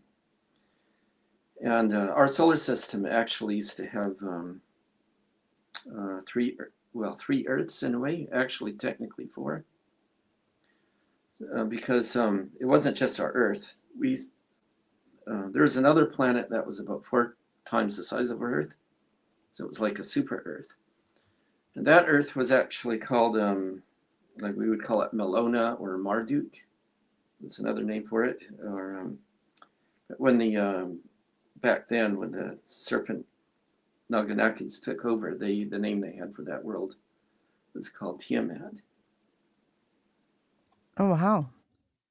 And most people would know it today as Marduk. I think of it more of it like a Melona. But that world actually, so here you have something that's 4 times the size of Earth, and it has, so it's like a super Earth, but it also has 2 moons that are actually very Earth-like, smaller than our Earth. One of those moons was Mars. Oh, wow. The other, what's that? I said, oh, wow. That's interesting. Yeah, one of their moons was actually Mars, and it was habitable too, with life and everything, just like Earth. And Mars, interestingly enough, is like 1/4 of the size of Earth, which means that it would be 1/8 the size of Meldig. And then there was another moon that also was inhabited life that Marduk had, and that was called Urkon. So anyway, I guess when the big war broke out, because the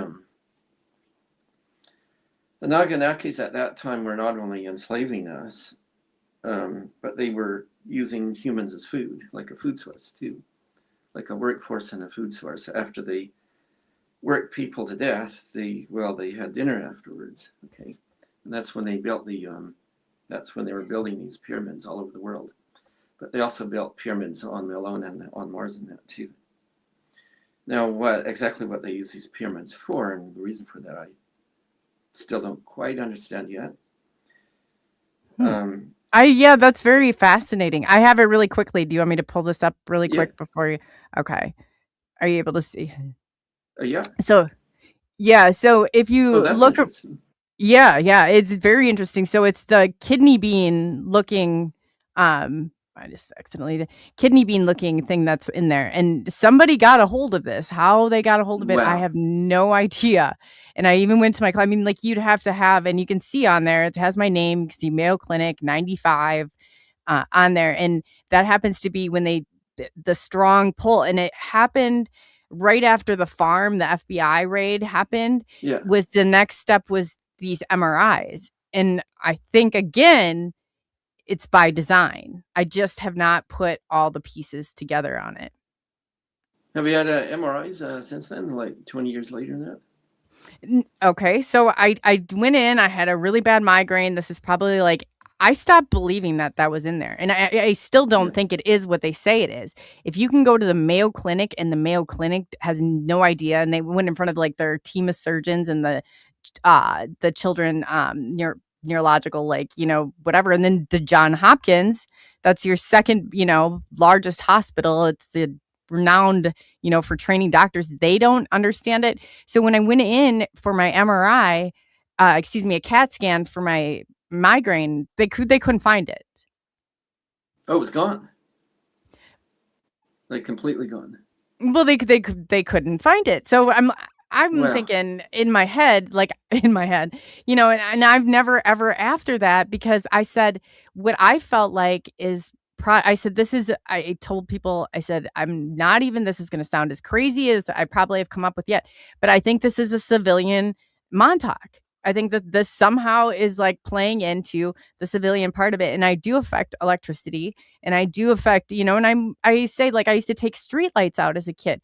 Well, I might freak my parents out, but I'm like, well, what do you expect? I mean, like, I've been hooked up to machines. My family doesn't even think this is that weird, which is Yeah. more alarming. You don't think it is weird? I said to my dad, I have all these text messages. I was like, Dad, trying to locate these machines. What do and he's like, oh, you remember better than we would because you were with your grandmother. And I was like, don't who lets I was 12 years old, Dad, when we left in the middle of the night to go and get these 3 machines out before an FBI raid. Like, you don't think that's a little alarming? I don't know what to say. I just like it just I don't know. It's like, are they programmed like this? Because I swear, I'm one of these times I'm gonna on a show call my dad so everybody can hear what this is Well, like, because it's great. It sounds totally crazy, but it's true. But he was raised by my grandmother too, and it was never by far normal, quote unquote. But yes, I mean, we were talking about blood being monitored in a barn with a telescope, one of the Rife telescope, and one of the machines was also a Rife. So I don't know where it all connects, but I'm hoping if anybody has any answers or anything, please by all means reach out to me, because I would love some answers on this. well, what you just showed me there, it's beyond me. Other than maybe it was something that the benefactors healed, I have no idea. I think that it was, and again, thank you, Area 51.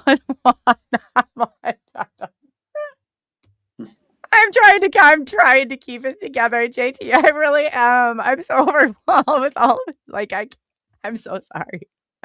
I don't think I've ever lost my composure like this. I mean, you'll have to excuse me for a second. Yeah, no Thank problem. you guys so much. Yeah. I don't even know. But I think it's there, and it's like the pocket of fluids there. But I think that it has something to do with communication and the way that I'm communicating. And from what I can understand in relation to the Council of Nine, is that everybody operates outside of universal law in some way. But I mean, together you operate. And between this year and next year, you're going to start pinging one another with frequency. And I'm really trying to like prove this wrong. I thought there is no possible way that this can exist. And that's when I learned how to regulate. And when I did pull the energy, all of a sudden I could hear just clear as day, like crystal clear. I could hear people. I'm talking, and I was like, what in the hell is this? So that's as far as I got with it. But I just really taken Well, back by all yeah. of it. Yeah. Well, so the Council of Nine. So I wanted to make mention. So after you master levitation and invisibility, then all the other abilities will eventually come naturally, which are actually called siddhis. The siddhis are, some people will call them siddhis, some people will call them siddhus. I like to call them siddhis, but what it is there are these extra abilities that, well, I wouldn't say it doesn't make you invincible, but it does make you kind of, shall I say, rather superhuman. And so the Sasquatches and benefactors and that, they've mastered this stuff since they were kids. Like, can you imagine going to school and they teach Samyama or whatever, yoga meditations since like first grade. And we haven't even gotten into the topic of invisibility yet. But one of the, and how that works. But you were saying that you wanted to learn how to become invisible? I would love to know how to cloak invisibility. I've never. I heard you say that the other night. That's fascinating. Is that part? Yeah. Do you think that each person? I guess. Do you think that the Council of Nine? I'm going to ask you this real quick. Is currently in motion? That they're continuous? That when one goes, another one comes? I don't see why not. I mean, that's how our political structure works, right? Right, Like, right. I guess that's what, yeah, yeah, I guess that's a good way of putting it. And then do you think that, are you under the understanding that they're here to change the frequency or change, I guess for humanity in some way, shape, or form? I would say absolutely. I think they were responsible for everything. Like the whole idea of their kids going in and contacting our kids, like their kids going and finding subjects to contacting them. Like so, I'm thinking about myself. Like so, when I was first contacted by Monica. By the way, I eventually kind of asked them, why did Monica only spend 1 day with me, whereas most kids get at least 2 or 3 months with their benefactor. Well, the reason being is because I was actually supposed to change schools the year before to where I met her, but they really wanted me to change. They were actually waiting for me to change schools the year before, and Monica was there waiting for me the year before, and the only reason why I didn't is because I had a crush on another girl in the school that I was in. But if I had actually changed schools, and Monica would have met me a year before, and we would have spent like 2 or 3 months together. Wow. See, that's where I wonder if the gifted, like the gifted and talented, but later on I had Mrs. King and I was always Yeah, sent, I was always isolated. I was always kept away from other kids. Didn't even matter. I went to, locked in the coat, not locked, but they sent me to the coat closet for talking too much in kindergarten. It was always kept, isolated in a way. So I'm just wondering when you said that, I do remember distinctively like one teacher that I would have to go and they would try and help me organize my stuff. So yeah, it's really well, yeah, fascinating. You're kind of like, the wheels are going in my head. I'm trying to make the connection. I think I'm close, but I'm just not quite hitting it. But wow, so chance, great yeah, information. so chances are you may have had a very unusual friend when you're 13 or 14, or Like, can you would recall? it be somebody my age? Yeah, like somebody around your age, or maybe a year or so older. And I think all my in one friends were case, interesting. yeah, well, like But into UFOs and stuff like that, right? see, back then it wasn't. I'm not sure how old you are. I'm 47. I just turned 47. Yeah, yeah. So are you right around that? And that I feel like Um, you're probably right around the same age as I am. There wasn't a lot of stuff out there. So, but I was actually, always, I'm in my 50s, believe it or not. oh wow. No, I wouldn't even, yeah. I can't Yeah. even, I said hopefully I aged just that well too. But they there's like a 10-year window, I was told too, like between I can't remember through, like I think I caught the cusp of it. That Yeah. we're supposed to kind of sync some of this together. And then I forgot. I was like, I'm really keeping it together here. Um, yeah, just go ahead. Yeah. Okay. I totally like. That's I'm like okay. so overwhelmed today. I can't even. I'm just kind of adjusting my posture because you get kind of. So I don't get I don't think nervous. I've ever lost my composure like this ever, and I'm like, I'm just, and it is so cool because all of this, I had no idea that it was just so connected. I look forward to exchanging more information with you and figuring some of this out because wow, Well, I'm apparently glad that yeah, you brought all this. This is awesome. and apparently you can request a benefactor. So I want to tell you more about that. So it's like me and this other guy, Graham. So he gets a telepathy that we're supposed to meet in the city park of Vancouver, known as Stanley Park. So we go there at a very specific time on a very specific day. So we both go out in there and meet it there. So he requested a benefactor, and I was going to meet my benefactor, Monica, there too. His benefactor introduced herself telepathically to him as Tara. And so, unfortunately, because a whole bunch of people suddenly came into the park, and we both get a telepathy saying, sorry, we can't meet you today because of this unforeseen event where all these people just suddenly came into the park because we were going to meet them in person in full visual. And then they said, however, if you leave by this entrance, we'll leave you a sign that we were actually here. Now here's the kicker. So we walk over towards the entrance to where we're told to go, like this one entrance to the park, an exit actually for us.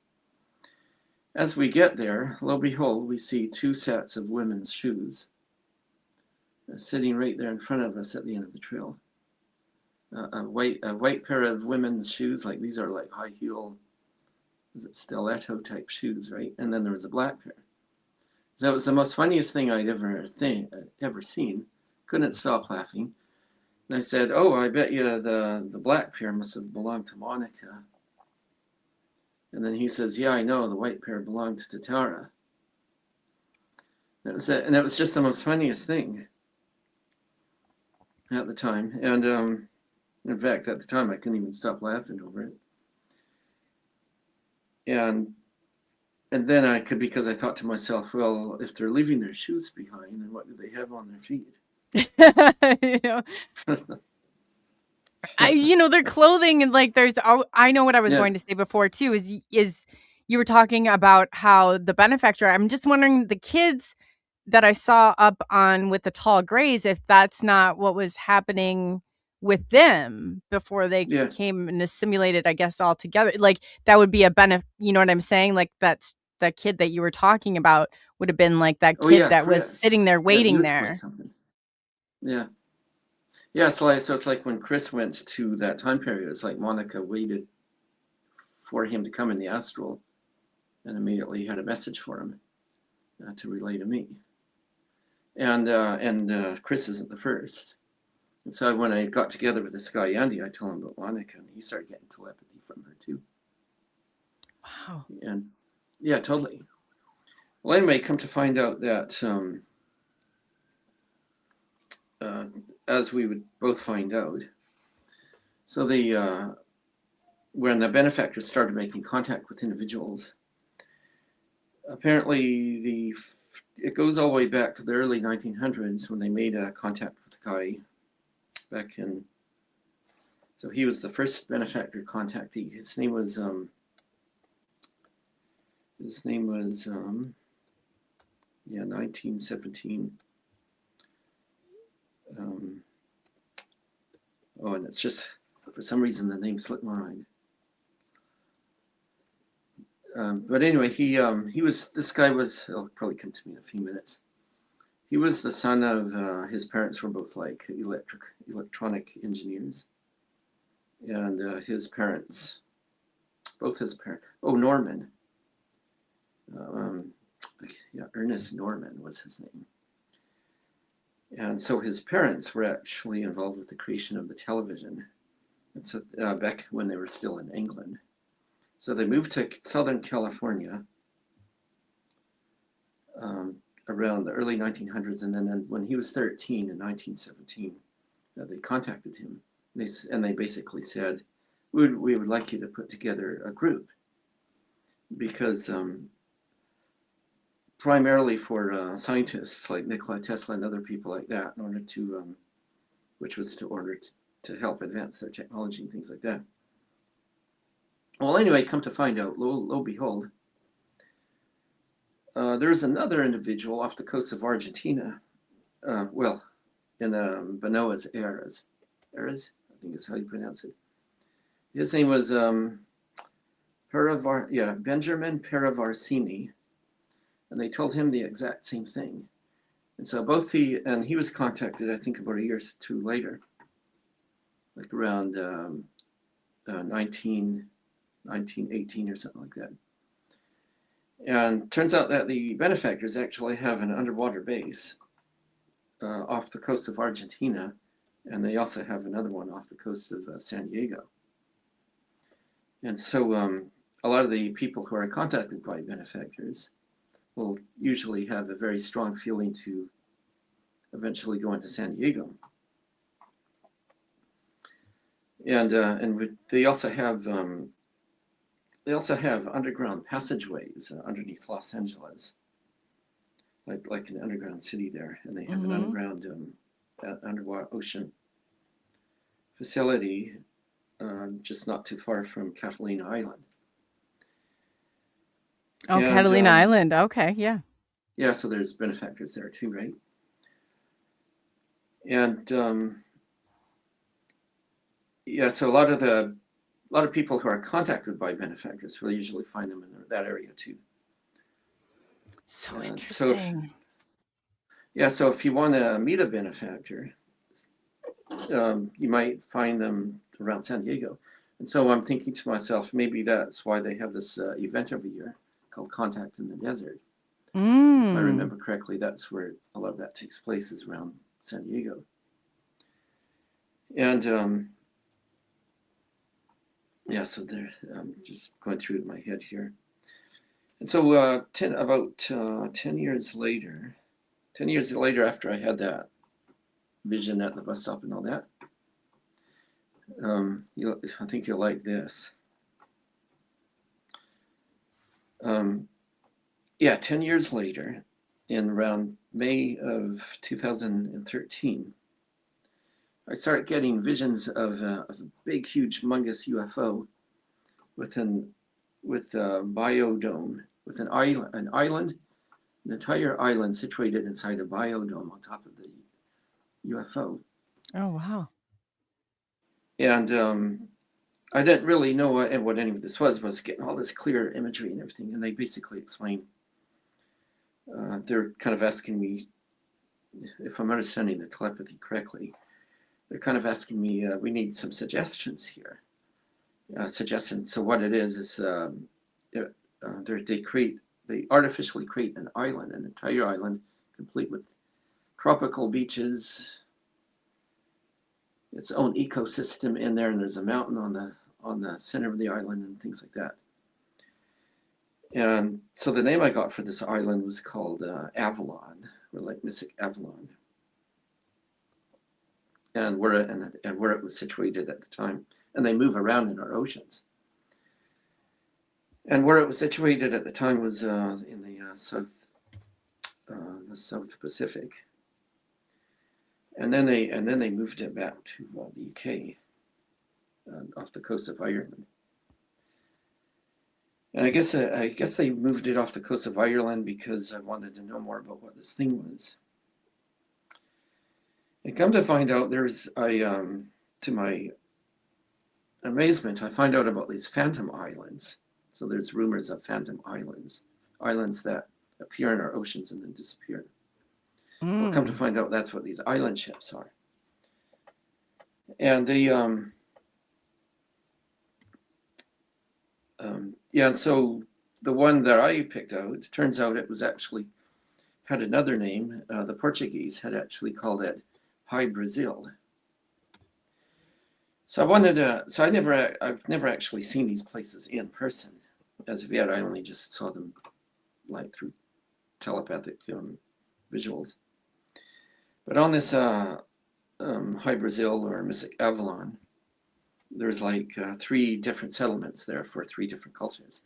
So they want to preserve the best of humanity because of what's coming in 2030. And so a certain select few, called the minority, would be able to go live there. It actually comes with its own Disneyland, and it has like blue blossom trees, and it had piano sidewalks, and they actually grow meat on trees. Oh, wow. Yeah, totally. Eh? So so in their greenhouses, they grow meat in bacteria-free environments, and they grow it on trees. And they also grow seafood too, but the seafood they grow it in the off of underwater trees, kept in these aquariums. And that's what grows the seafood. And so they can grow crab, fish, lobster, and stuff like that, lobster meat. And they also had sweet lemons and sweet limes. So limes that are naturally, citrus fruits that are naturally sweet, like oranges. So you can pick up a lime and then you can peel it just like one of those mandarin oranges, and it has a sweet lime flavor. Like it's not sour anymore. Oh, wow. And so they keep their food in containers. So the containers so people own these containers specifically made for them, everything is specifically made for the individual. And to even explain that, but the containers, it's like they have warm, cold settings to keep food in, or refrigerated. So the containers actually have their own little heat Oh, wow. Look at elements, that and they have their, technology, huh? yeah, and they have their refrigerator elements into it. And that's what they use. So they don't package anything there because everything's brought into containers. And so when you bring your containers to the food market, they use a sonic cleaner that instantly cleans it. And then you just fill up your container, and everything in that world is free, and everything in that world is custom made to the individual, from the cars to the houses. Oh, wow. And so on. And they don't use cell phones there. You can bring your cell phone there, but it'll be no good. Because they don't use cell Probably don't phones need there. them. Instead, what's that? They probably don't need them. Yeah, they don't need them because they have their telepathic headsets. Oh, okay. And so the whole island ship itself is alive, like the consciousness. And so it manages everyone. And the focus for everybody there is mental health. So they basically said a person can have everything they want, they could possibly imagine, whether it's a golden castle or whatever, right? Mm-hmm. But if they don't have the correct mental health, then it ain't gonna work. That's so true, too. That's so true. Yeah. Man, I So spent 7 years as a mental health therapist, and I tell Yeah. you, it is, and you have to be very cautious because it definitely comes back. You know, you can have that countertransference, Absolutely. and it's scary. Someone wants to know And how the so- bathrooms are. Yeah. Yeah, exactly. And so that's it. So in Avalon, it's a very relaxed environment, but everybody's supposed to focus on learning and focusing on their mental health, from being clear with themselves to whatever. And so, I can give an example of that. It's like, so whatever a kid is interested in, that's where their learning focus is going to be. And so they taught me a lot about that. And like I say, everything's custom made to the individual. And the clothes and the cards and everything, it's all in bright colors. You can have whatever color you want, as long as it's not gray. Really? What's with the gray? Yeah. So because the gray is a very dead color. I guess that's the best way I can think of it. And so the flag that you see on my YouTube chat profile, there's a flag there. It's the green. Oh, yeah, I did see that. No, not the green. Correction. It's it's the blue on the top, and then it's the purple, and then it's the pink, right, on the bottom. Well, that's the flag of Avalon, High Brazil. I got that completely in a telepathy. So I drew it out, and I thought, hey, this is neat. And then after I drew it out, it added those colors that looked strangely familiar. And so what it is, it's a color combination that means many things. So they use these color combinations. When the color combinations are used correctly, we achieve harmony. And so if we have the right color clothes, and unfortunately, gray doesn't have that, like the other colors do. And unfortunately, as a result of that, interestingly enough, in our culture, in our society, gray seems to be a very popular color. But what does it do? It actually makes people depressed. It actually makes people depressed and anxious, and so on. And that's why, especially during winter months. Oh, that makes sense. I just have to say, my kiddos, he's in chat. I just wanted him to be a part of all Okay, this yeah. and everything, the super chat. So he goes by Travis Wood. So Brody, thank you so much. Yeah, these are everyone. I just wanted you to introduce you to Brody. He's so supportive and he's very much a part of this. So Yeah, yes, for some thank reason, you. my glasses are actually fogging up. So It's just an emotional. yeah. I know. Now I'm So it's rubbing like off I'm ideas. looking over my glasses, and that's why, because they were. If you saw me looking over my glasses, that's why, because they were actually fogging up again. I took mine off. I couldn't. Yeah, I couldn't. That's awesome. And yeah, and so there they have everything's just so different there. They have like how people relate to each other there is so different. And so mental health means getting past belief structures, developing healthy social norms, social constructs compared to what we already have. And so it involves a minority, unfortunately. So out of what's almost 10 billion people on the planet now, we only have a minority now of 582,000 people. And so then on Avalon, there's 3 settlements, one representing the Celtic European, another one representing like the Navajo natives, and then the third one representing like the Thai Asians. Now, what's on the other Star Island ships, I have no idea. I haven't had any visuals with those whatsoever. So I imagine that honor probably goes to someone else. But I do know that the other Star Island ships, so the one I'm familiar with, of course, is High Brazil, Mystic Avalon, and the other one is called Antelia, and then the third one is called Shambhala, very similar to the name of Chang Shambhala. And so I imagine those would probably consist of yet different cultures. Yet again, probably from maybe from Asia, Africa, India, whatever, right? And like I say, they always work in 3s. And so I wanted to know if this High Brazil thing was like, meaning, is it real, right?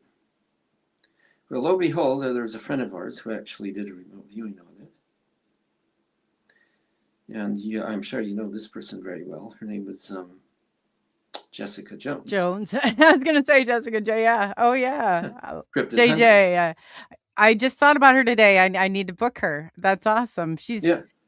Oh yeah. Those were the fun days. She actually did a remote viewing of this without even me asking her. Wow.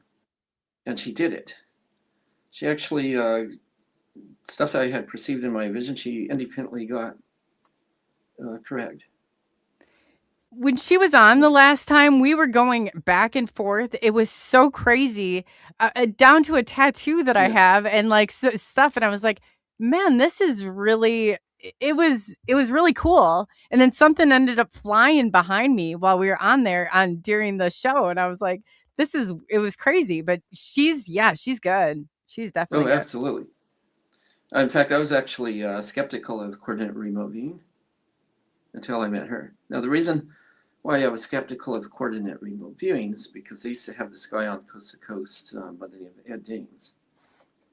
Everything that Ed Dames was saying, I knew was completely wrong, completely out of place. I could even feel it before it, like there's just something seriously wrong there. And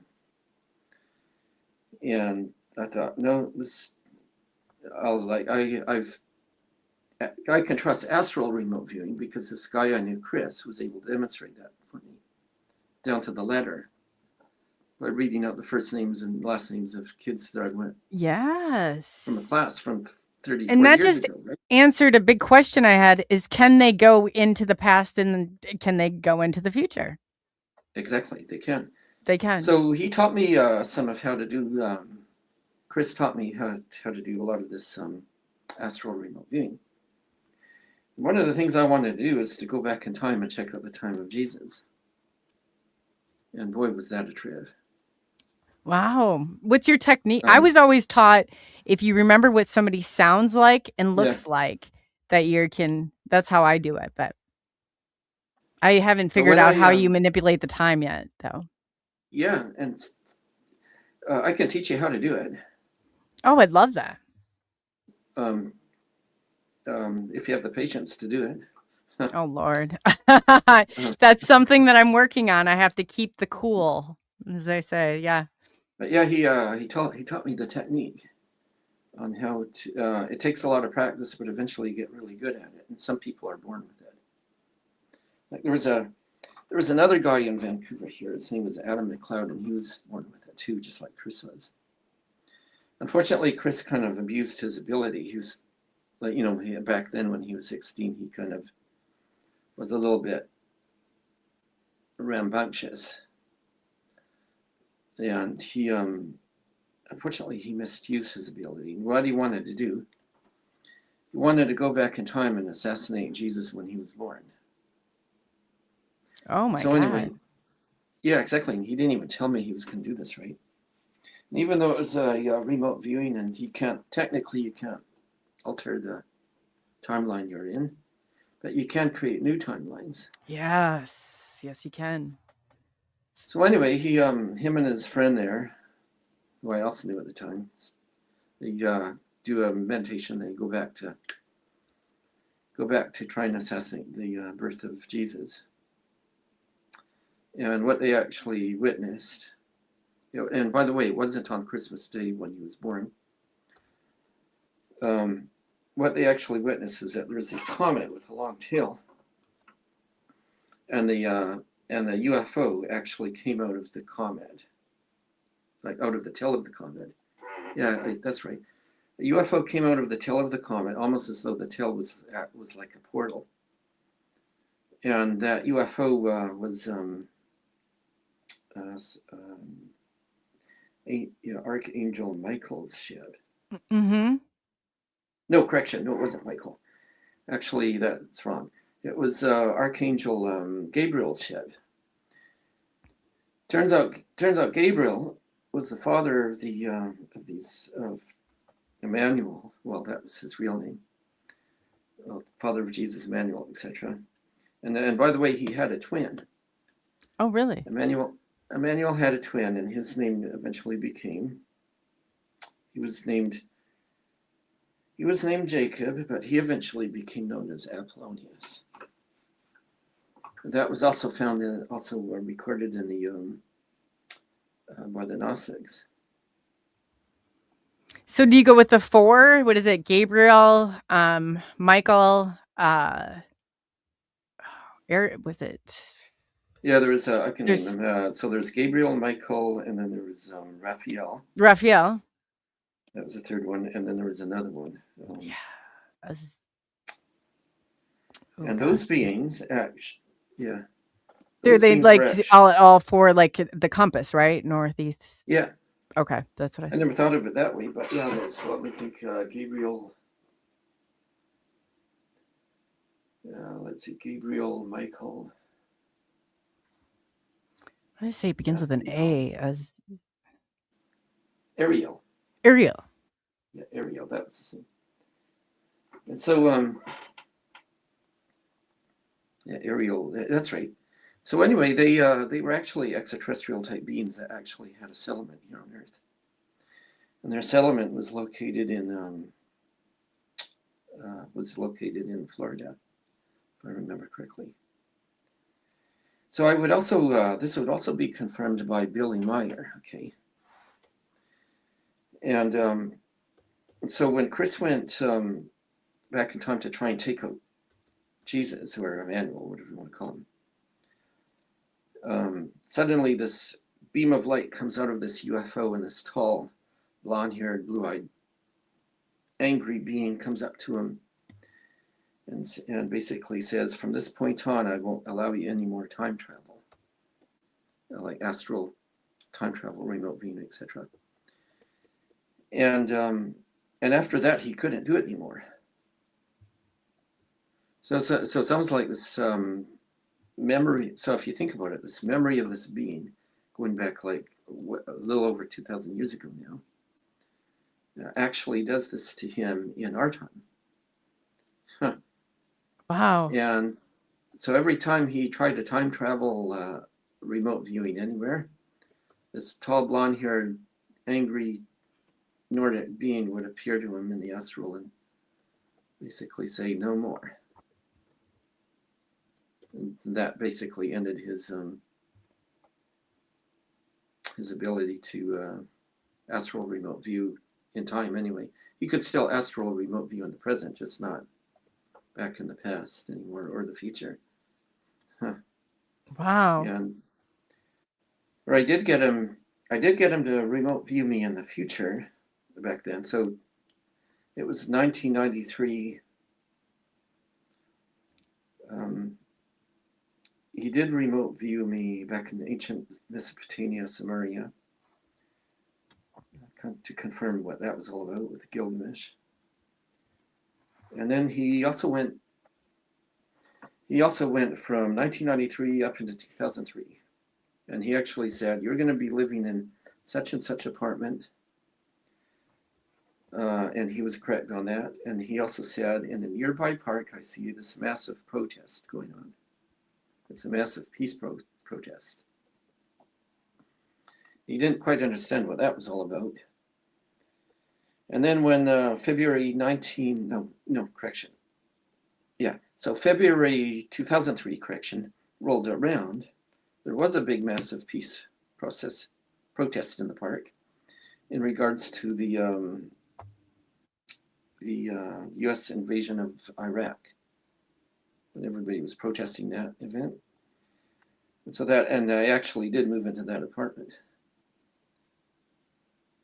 Wow. So my parents actually, or my mother anyway, and my parents were divorced already, had actually found me the apartment, and it was the exact same one that he had already predicted 10 years before. Huh. But I wouldn't actually move there until the end of 1999. And so I thought that was really interesting. Wow. And so there used to be this guy by the name of Gordon Michael Scallion who had these predictions of the coast of California is going to be underwater and stuff like that. And that's why I sent him into the future. Because the rumor was that in 1999 or 1998 or whatever, a big asteroid was going to crash down in the middle of Nevada and the California coast was going to go underwater and everything. I did So I hear got him that to from go on. Nostradamus and everything too, the predictions, definitely. Yeah, so you remember that? Just a second, I'm gonna Yes. plug in my- Yeah, Just grab a his name was Gordon Michael Scallion, right? So he was one of those guys on Coast to Coast. Just a second, I'm gonna have to I'm here. I'm plug just grabbing my a tissue. computer. You have to plug my charger in here so we can continue. There we go.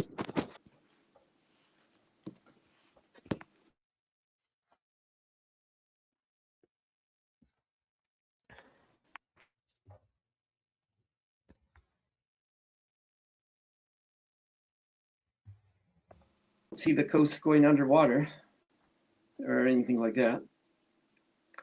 But he did go 10 years more into the future, which was around, which was around 2013, interestingly enough. And the idea was to see if he could pinpoint what happens in the year 2012. And anyway, he sees that in the year 2012, he sees that Vancouver and the coast and everything is still there, but there's no people alive. Nothing is alive. Everything is desolate. The trees are gone. Well, not gone, but everything is dead, right? And he says, "This is what I got for the timeline for whatever's supposed to happen in 2012. Well, interestingly enough, when 2012 rolled around, if I remember correctly, the US had a presidential election. And there was one of the someone who was with Obama, right? Mm-hmm. Someone who was running against Obama was a guy by the name of Mitt Romney. And one of the things he actually said was, if he wins the election, he was going to go to war with China. Well, fortunately, Obama won, and that reality didn't happen. So we actually went. So I'm thinking that was probably what the 2012 doom and gloom thing was all about. Oh, yeah, probably. Yeah, exactly. So if this Mitt Romney had gotten into power, he would have immediately, the U.S. would have gone to war with That's China. interesting. Right? Yes. And so it's not that these predictions don't happen. It's just that they change. Well, if I'm wording that right, it's not that they couldn't happen. Correction. But if they can be changed and prevented, then they would. And so when a lot of people say, well, this didn't happen or that didn't happen, well, yeah, because it's almost like something is always interfering, changing the timeline. And I could name a few instances. There have been a few instances in our history where we've escaped, as a human race, we have escaped our own doomsday. From 1962, 1983, 1979, 1985, I think it was, we escaped one. And so when I was getting these thought impressions about Avalon, there also was a future danger that a World War III could have started in the year 2015 and 2016. And when those 2 years rolled around, that's when we had the whole ISIS crisis in the country of Syria, and how all these different countries were all of a sudden getting themselves involved in that incident, right, with Russia and UK, Britain, you name it. And then so because it looked like if everything had gone for the worst,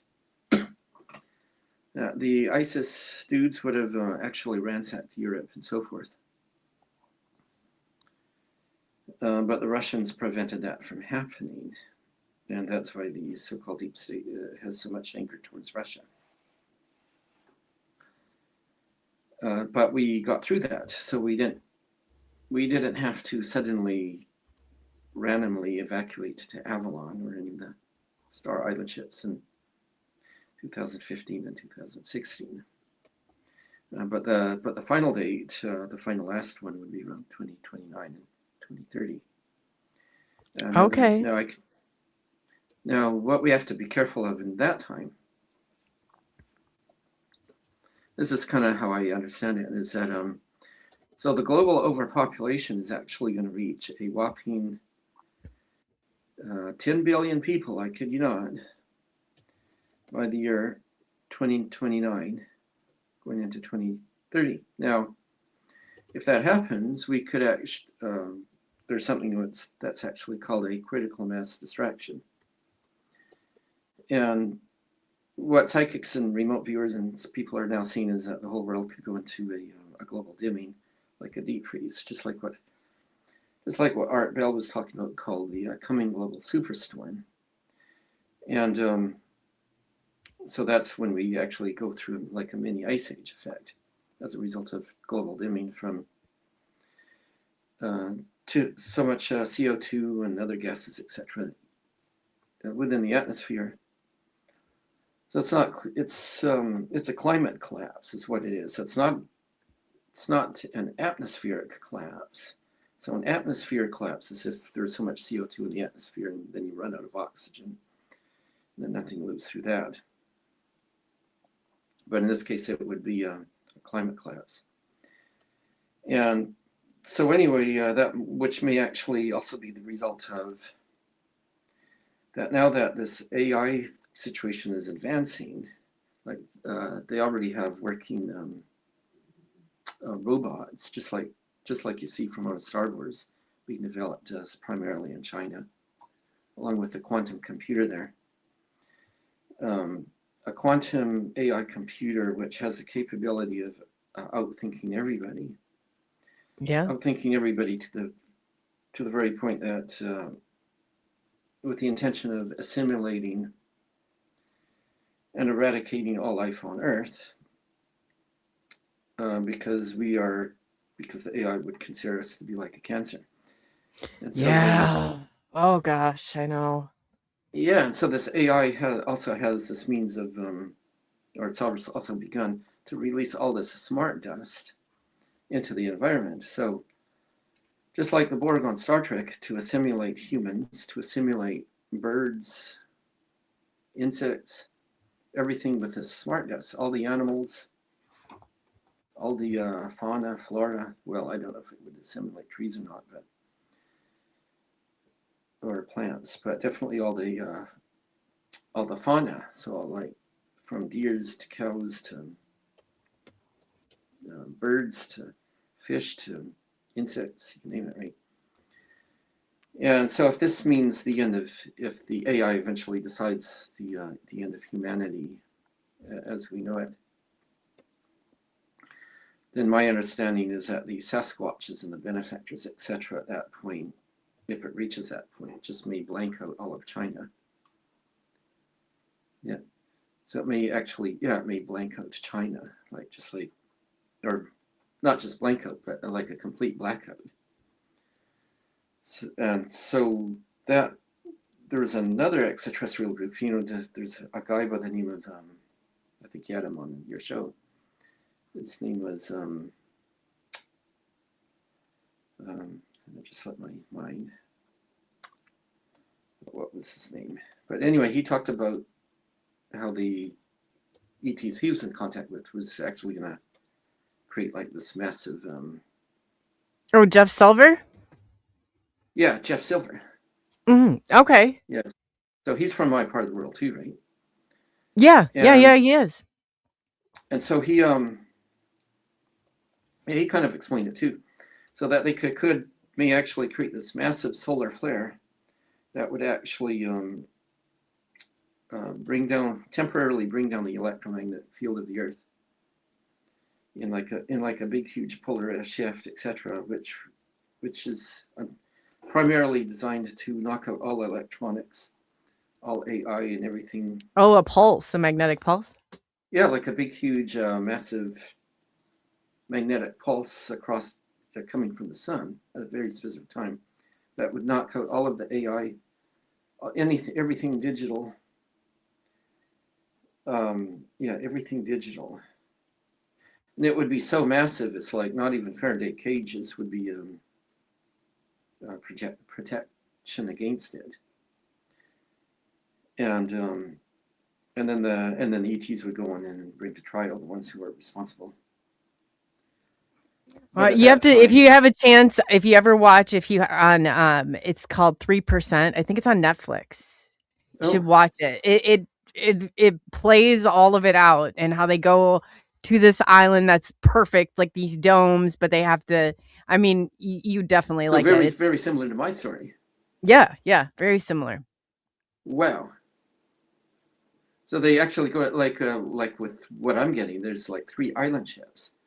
They're all within a geomagnet. And so in the story that you're talking about, this 3%, were they islands? Okay, so basically how this started, though, we're kind of tied in, is they took them from this area that was all like kind of slummy or whatever, and they put them through, and they had to fight to go to the island where everything was perfect, but then they ended up hitting them with a magnetic pole. I shouldn't be a rune. I should not wreck it. Oh, but it actually won't. There's so much more to it. Yeah. Mm-hmm. I find that quite fascinating because there was something else about the island ships too. So back in, like I say, back in 2013, when I'm getting this imagery. Also, they also have med beds, but I didn't see, like there's a whole big med bed craze going on right now, right? Mm-hmm. Well, back then I saw the exact same thing, but these things were more sort of like egg-shaped beds with coverings. And they, Oh, wow. but I didn't call them med beds. I called them rejuvenation life extension beds. And so they completely rejuvenate your health. They completely can make you younger, and they can completely extend the age. And so then a few years later, Billy Meyer came up with a name for it, and he called them hydrodynamic regeneration, hydrodynamic rejuvenation beds. There we go. And then about 4 years later, all of a sudden everybody's talking about med beds.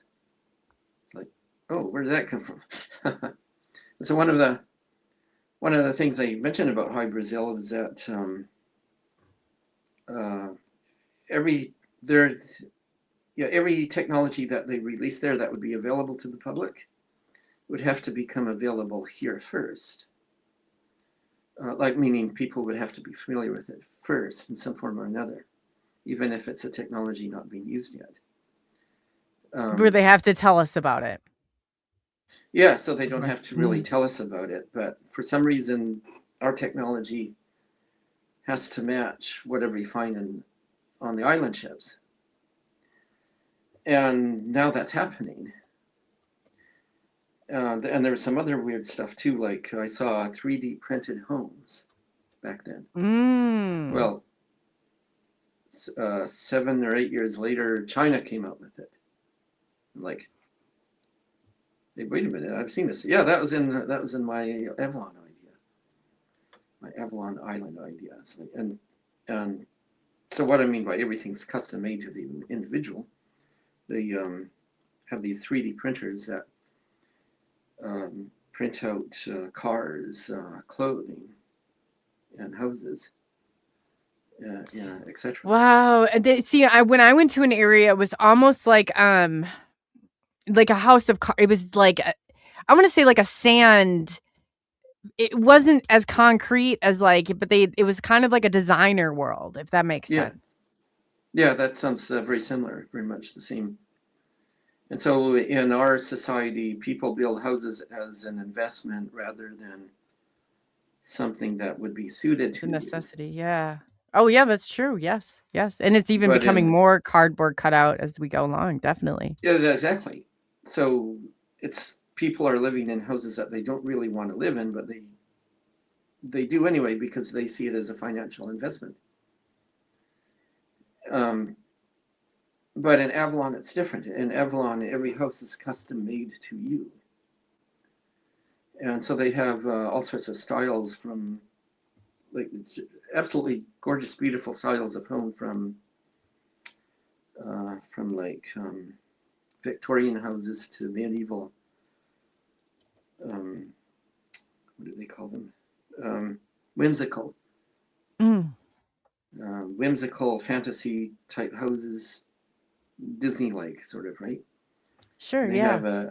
they have a full-size Disney castle there, and then they have a Disney theme park there for everyone to enjoy, and roller coasters. Oh, and I also saw roller coasters coming down the sides of mountains. And then about 3 years later, they started building them in our society. Oh, wow. So like they now have something like that in Switzerland. And then there's one that was built in the States, and they finally built one now in my area just in the past year or so. So even though, like I say, I have never seen this island ship before in physical, it's like the stuff that I was seeing within it, it was all coming to pass within a 10 to 13-year period so far. Oh, yeah. Oh, isn't that interesting?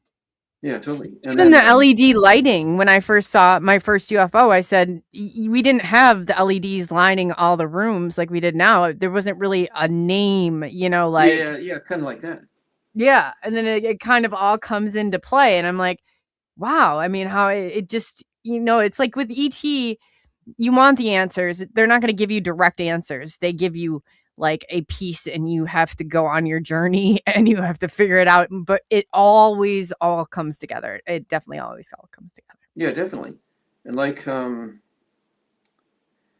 Another thing, they have Christmas lights, what we would consider to be Christmas lights around their houses and all that.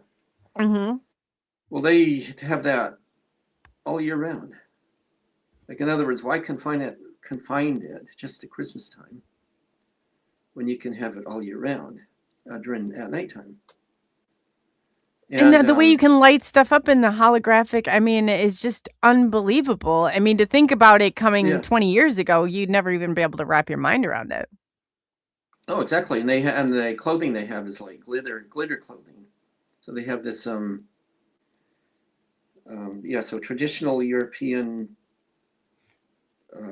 clothing. Glitter? I love glitter. That's glitter clothing. I'm all about this. Well, yeah, exactly. It's like so how would I explain? So it's like traditional European clothing with the embroidery that you would see with clothing found in India of gold and glitter and the whole bit. And they also have clothing with holographic patterning. Ah. Yeah, we've yet to see the holographic stuff really come out, and I've seen off planet. I have seen it, and it's just unbelievable. Unbelievable. Yeah. Well, it's actually a pattern that we have. It's holographic stuff that we have already here. Like, I don't know, just like when you use holographic paper to wrap up Christmas presents or birthday presents. Well, they have clothing that looks like that too, with those colors. And so they shine different colors and different points of perspective of light. And wouldn't that solve a lot of the frequency issues that we have on mixing colors and patterns and all that stuff? I feel like Absolutely. That would resolve a lot of that. So there's because they work with color combinations, and they do that with their cards too, and they also do that with their houses. Yes. And so everything there is color vibrant, except for gray. So gray is basically the absence of all of that. So gray represents the nameless nothing. Huh. Like isn't that funny though? How the beings are the gray beings? Like, did you ever see the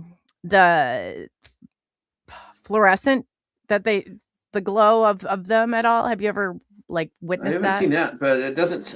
I'm kind of thinking that if their skin is gray, that there must be a reason for that. And I'm usually the beings that are gray color like that are usually the biological androids. The reflective of the light. You remember those old time? Yeah. It almost looked like when you painted the glow in the dark, but it was that color. And then it was like glowing that green. That's when I saw them. That's what it was like. That. Oh, like a fluorescent green. Mm-hmm. Like a glow in the dark green.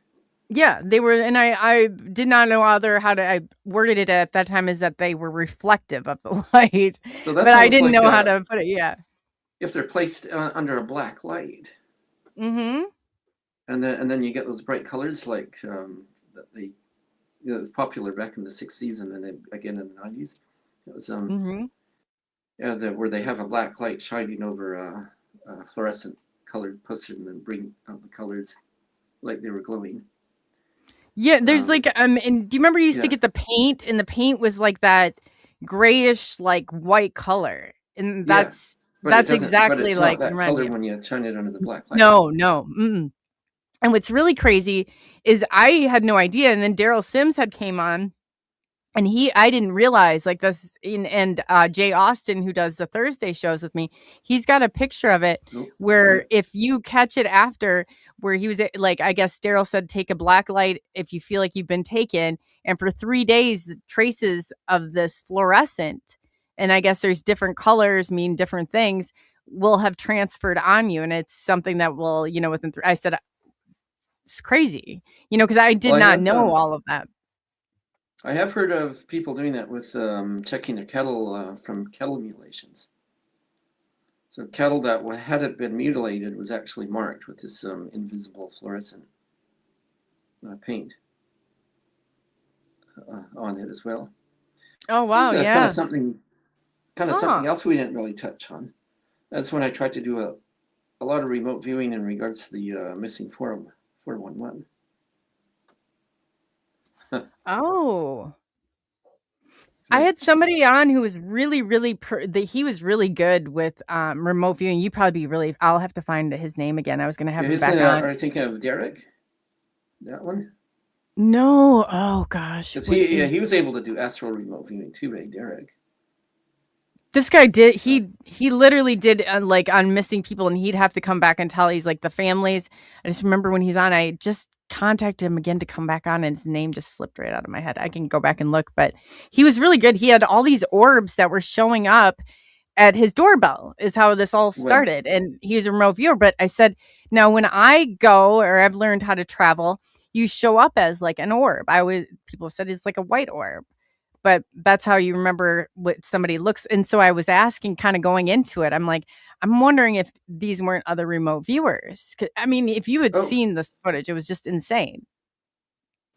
well, apparently, if you do project your consciousness, like if I fall asleep and I project my consciousness outward, chances are you're going to see it as a very like faint mist, like orb mist, Mm-hmm. but very light faint. We don't normally see it in the light, but it's kind of like portals, right? Like you don't really see portals until you come across them, with a few exceptions. Sometimes you can see a portal at nighttime with a very dark green glow. So that's right there. That Yeah, but if he was projecting his consciousness through remote viewing, yeah, usually, I guess you could call them an orb, but they're very like a very transparent, very light colored white. That's how we'll show it, but that's how I learned because the people like when I was testing it out and learning, you know who actually Preston Dennett helped me a lot to grasp the concept. Oh, He has a yeah. whole PDF file on how to do it, and that's how I learned on how to. Because I got halfway out and I was stuck, Oh, yeah, that and was just recently too. that he I had the jokingly, PDF. yeah, that was just recently, about 2 weeks ago or something like that, right? Oh, they a couple years ago is when I got It was it. a couple of years ago. Maybe he Mhm. released it then. I Yeah, tell no, people, he might have like people probably didn't know about. I don't know. I asked him or was talking to him about it on the show, and then he sent it to me. don't remote view your friends while they're in the shower. It, But it's it's when you do it, it's not people. It's not like it's a very stripped down, sterile world. You still can see yeah, it is. things, Yeah. but it's not like right here right now. It's very sterile. Is all I can tell you. Well, actually, what I tell friends is that, for example, if I was going to remote view in the shower, I tell friends, but that is the least of my concerns when it comes to remote viewing. Meaning, I'm going to be wanting, if I'm going to be remote viewing, I'm going to try remote viewing lottery tickets or like lottery numbers or finding I never missing thought about people all from this. the Yeah. 411 and things like that. Yeah, But yeah. You got some people going checking people out in the shower while other people are looking and searching for missing people. yeah, exactly. Oh So gosh. I could see a woman anytime naked if I really wanted to, but it's not. You It got the comes to internet. after a I while. mean After a while, it's like it's not significant. It's not significant like I was back when I was 20, if that makes sense. right. Meaning like back when I was, say, a teenager or early 20s. It's like that sort of thing. It has a different feeling and a different meaning. Right. It still does when you're later on in life too, but it's different. It's not a it's not an obsessed necessity anymore. If that makes sense. Yeah, no, I get you kind of Yeah. transition out of that Yeah, you kind of excitement. transition out of Yeah. that need to, because if I really wanted to be with that person,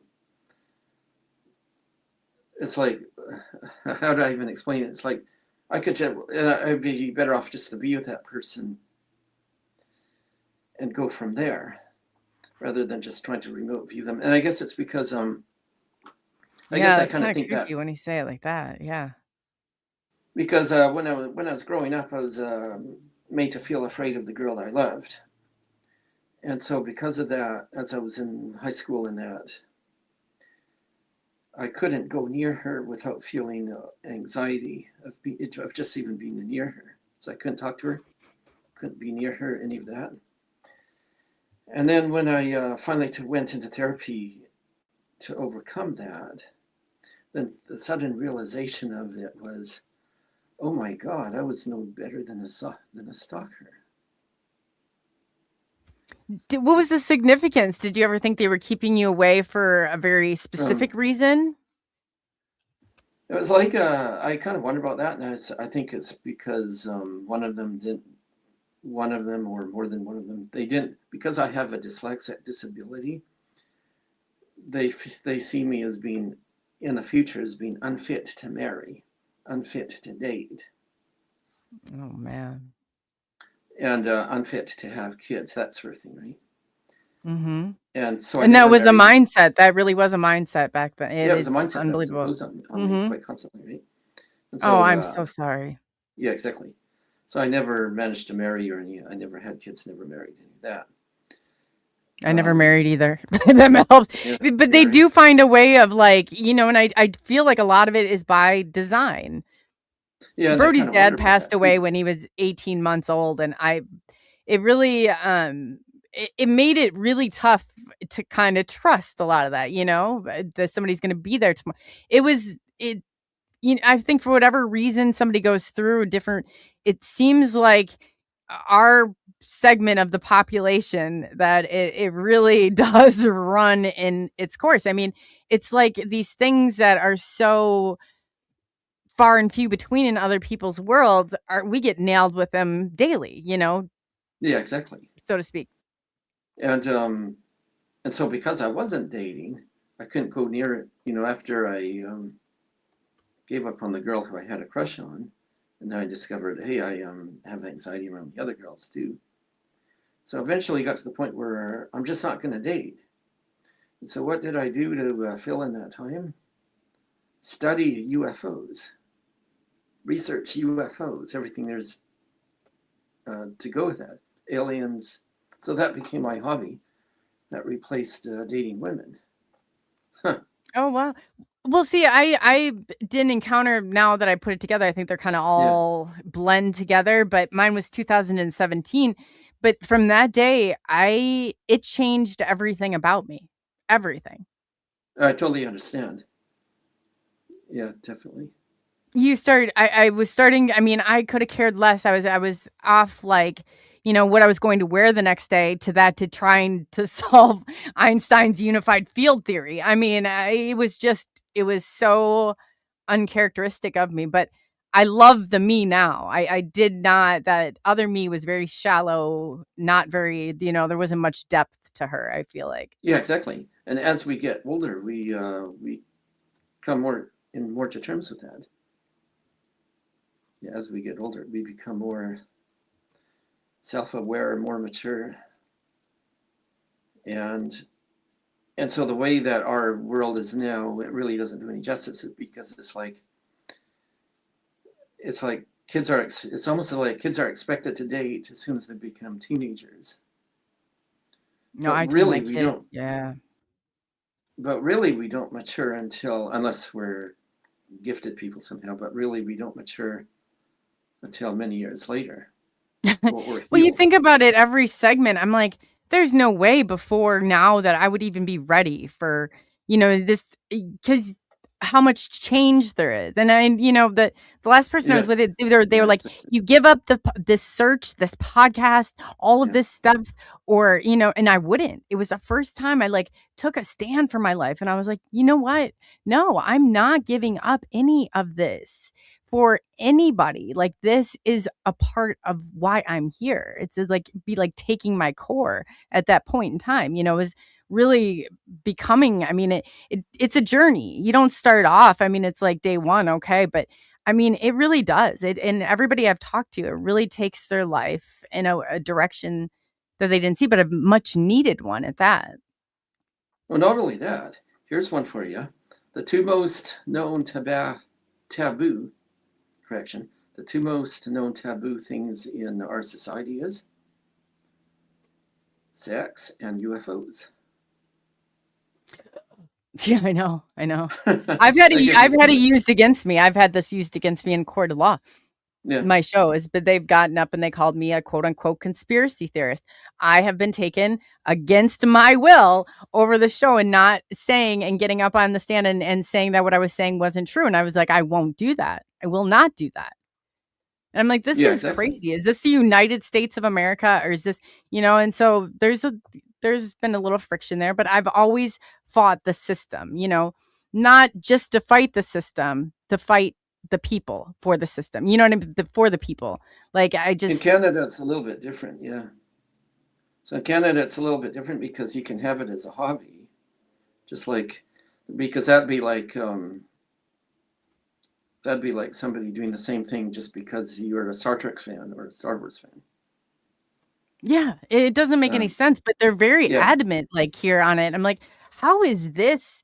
I could not wrap my mind around it, but I have it all documented. I'm actually going to go down to the courthouse because it's going to the Iowa Supreme Court, so I'm a little bit freer to talk about it. And I'm going to get the transcripts of it, and I'm going to show everybody the reality of what this can do. I didn't ever think that somebody would have the ability to take somebody and lock them into over a show. Like, how many other shows? I mean, it was insanity. And they watch. Yeah, it's crazy though. So they tried to convict you because you were into UFOs? No, they not convict me necessarily. They put me in a locked unit for this twice. Well, that's what I mean. Like, they put you in a psychiatric ward. Yes, because that's like getting put in a psychiatric ward for going to church, or that'd be like being put in a psychiatric ward for being a Star Wars fan. It was all a part of, and a family member was involved, and my son was, you probably didn't see the chat before, he finally took him across state lines, and I got him back from Arizona. The local police will just hang up the phone. And I'm like, it's not even normal. It's not even like they believe what they're saying, because I said, you can look at my show. You're using my show to say that I'm an unstable individual and that I can't clothe, feed, or dress myself. How do you think I do? Who props me up there when I'm talking to people? And you act like I'm talking to some crackpot down the street. That's not the case. These are very, like, people who have had genuine, real experiences. But for them, it's because I spoke out, and there was a pedophile they tried to hire at the sheriff's department. And I got a petition going. I started unmasked DBQ during the mass. So there's always, push pull or whatever. But this was their way, I think. And they had a family member, and I couldn't believe what they were able to do.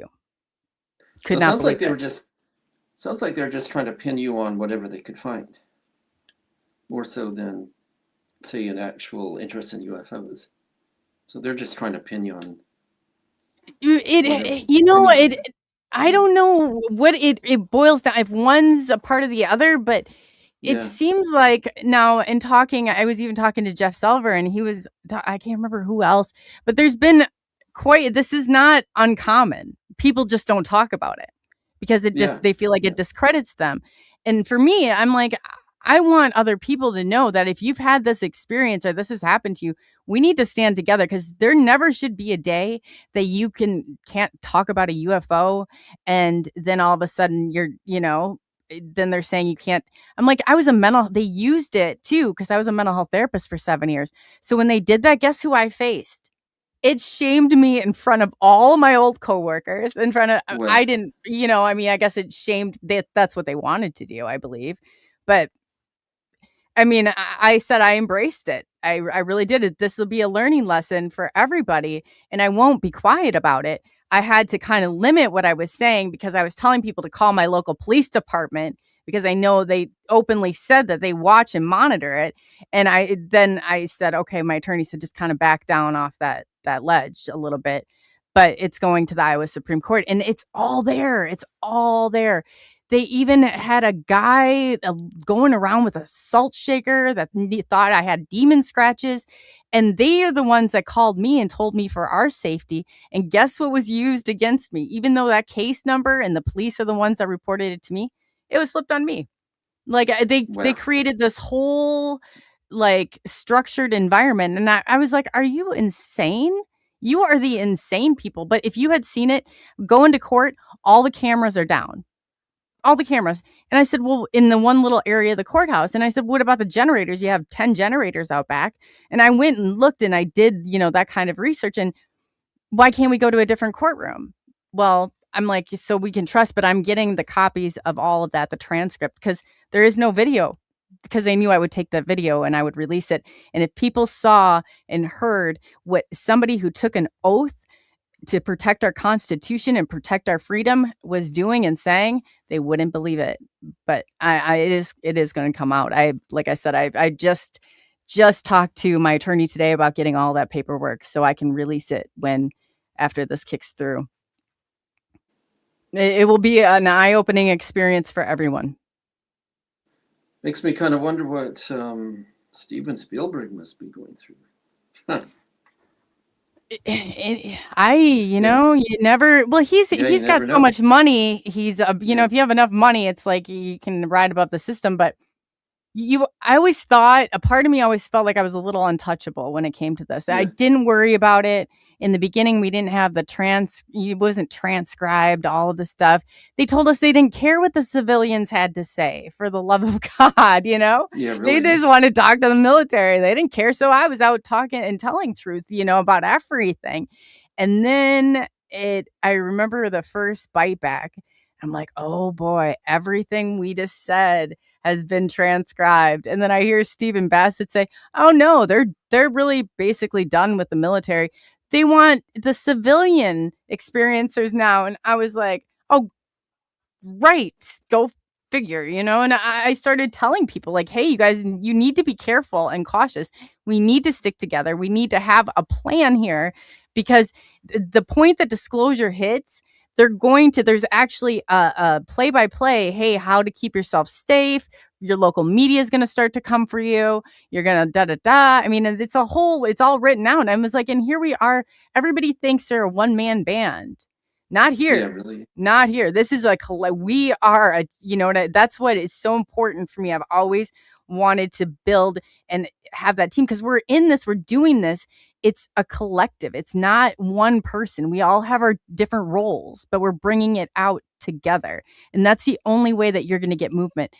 Anybody out there saying, hey, I'm the one person going to bring that is not the way that this is going to happen.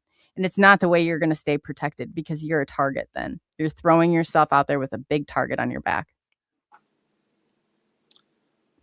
As far as the UFO disclosure goes too, now that we're on that, my understanding is that this is we're now in the final 6 months of it, right? Meaning from April 8th all the way up to October 8th. It's supposed to be this year to 2026. It's supposed to be the final steps into disclosure. So that means that by I'm hoping that if that's true, that means that by October they'll actually have a live news broadcast, a televised broadcast of a UFO landing at an Air Force base. We need to be cautious, though. Do you want to just a little bit of caution here, because when they bring this forward and all of this comes to play, there's a post-disclosure plan in place where they call a caretaking government, quote unquote. Yeah. Stephen Bassett and I have screenshots of all this. They try and change it on the websites. It's not in a book, so it's easy to do. But there's that's why they're waiting for all this to happen. The post-disclosure, there is a government, people, you check into it. It is insanity. like a caretaking government, because they're going to fracture a portion of the population. They're definitely going to fracture a portion of them. Well, actually, I've had visions of that in the future. So basically, what happens in this one vision? So a UFO actually lands, like on an airfield, maybe presumably on an airfield, Air Force base somewhere down in California, like that. And so what happens is Trump and other officials they walk out onto the tarmac, like onto the runway. And then these tall Nordic type people, 3 of them, come walking out of the ship. And then Trump goes and shakes hands with them. And then what happens a few days later, I wonder if I should even say this, but Trump We've said this much. Oh, I said we've said it this much. You might as well go for it. So Yeah. then he go, okay. So Trump has cardio. Something happens to him cardio, like he has a heart attack or something, and he supposedly dies in office. Maybe not immediately, but maybe it'd be a short time after that. I don't know. But he dies in office, and then Vance takes over for a while, and then they have the new presidential election. Well, in the new presidential election, then somebody on the Democrat side takes over. It's not going to be Republicans anymore; it'll be the Democrats. Now, here's the kicker: whoever that individual is, he will actually make a surprise attack to attack and seize Israel for the United States. And so, in other words, the U.S. the U.S. has all these naval ships that go off the coast of Israel. They're saying, "Oh, we're coming as friends," in the whole bit. And as soon as they come onto the shore, they make a surprise siege. They seize the whole country. And Netanyahu and a number of others are put on the guillotines. Now, the only thing I can think of about that vision is it must be like, as I actually tried to explain to a guy by the name of, what's his name? Brian Zing. Oh, so Brian Zing. Yeah. Yeah. So Brian Zing explains that the whole thing is part of a Khazarian mafia. But I try and kind of explain to them that since about 2021 or 2022 or whatever, there seems to be a split. So and there'll be a continued split. And so when there's a split between the people who are considered to be the Zionists, the techno neocons. So there's a split within that. See, you realize this is going full circle. So Brian is friends with Sarah Adams, and do you know? Have you heard of Gabe? He's gonna send me another cease and desist letter over this. Gabe Hoffman. He was tied in with what's his name? Isaac Cappy named him as one of the. The reason I needed a new computer was the lovely Zionist over there sent me a cease and desist, and I opened it and my whole computer was gone. This was last week. Well, anyway, so it's no, but the Zionists are definitely like, I just, they're, what's your take on all? They're definitely in control. So what I'm actually kind of seeing in this vision, so the techno neocons who are developing the AI and all that, the deep state of MJ12 and that, they want to take the control from the Zionists. That's been their plan all along. But in the meantime, for the past say 50 or 60 years or whatever, they basically pretend to be friends with each other. And so they're basically saying, we can replace your banks with this new digital currency. But what it actually is that they want to replace the digital currency with the money in order to pull the rug out from the Rothschilds. And so when they actually overtake Israel, because somebody in the future, and this is probably like 2 years from now, right? Somebody in the future has this idea of, well, if we take control of Israel, then we can control the whole entire planet and the whole banking community a little bit. And so anyway, when that happens, then what I also happened shortly following after that Mm-hmm. was an American Civil War. Oh boy, there we go. Yeah. So the takeover of Israel, the surprise attack by the United States, of all things, it causes a big, massive civil war to happen in the United States. And so that'll probably happen around 2028. And then when that happens, that's when the Russians will move in on Europe. How But by does this that, all come out after disclosure if we're supposed to be, if it's, doesn't that, it's not playing in line or making much sense, is yeah. it? Well, what I'm telling you now is still in the probability, meaning there's a chance that it could happen or No, may I think not it could, happen. but I think that there's Yeah. beings down here that are not of good nature. There's a Yeah, spectrum, you know, exactly. it's not, everybody assumes, oh, they're higher free. No, don't assume any of that. Like, definitely, there's a spectrum. Well, there's a group of ETs that are trying to prevent this worldwide breakout World War III type thing, right? But they and so that's why there's actually a group of from what I've been told anyway. So there's a group of Nordics who are benefactors or whatever that are trying to bring about the disclosure, so that this stuff doesn't happen. That's where the So that 9 these comes in. so that these conflicts don't happen. That humanity can be given a chance to save itself before worst comes to worst. And so so the time when the UFO lands on that runway, or on that airfield, or maybe it's at an airport, wherever it is, that would be kind of like the pivotal point of whatever's going to happen next.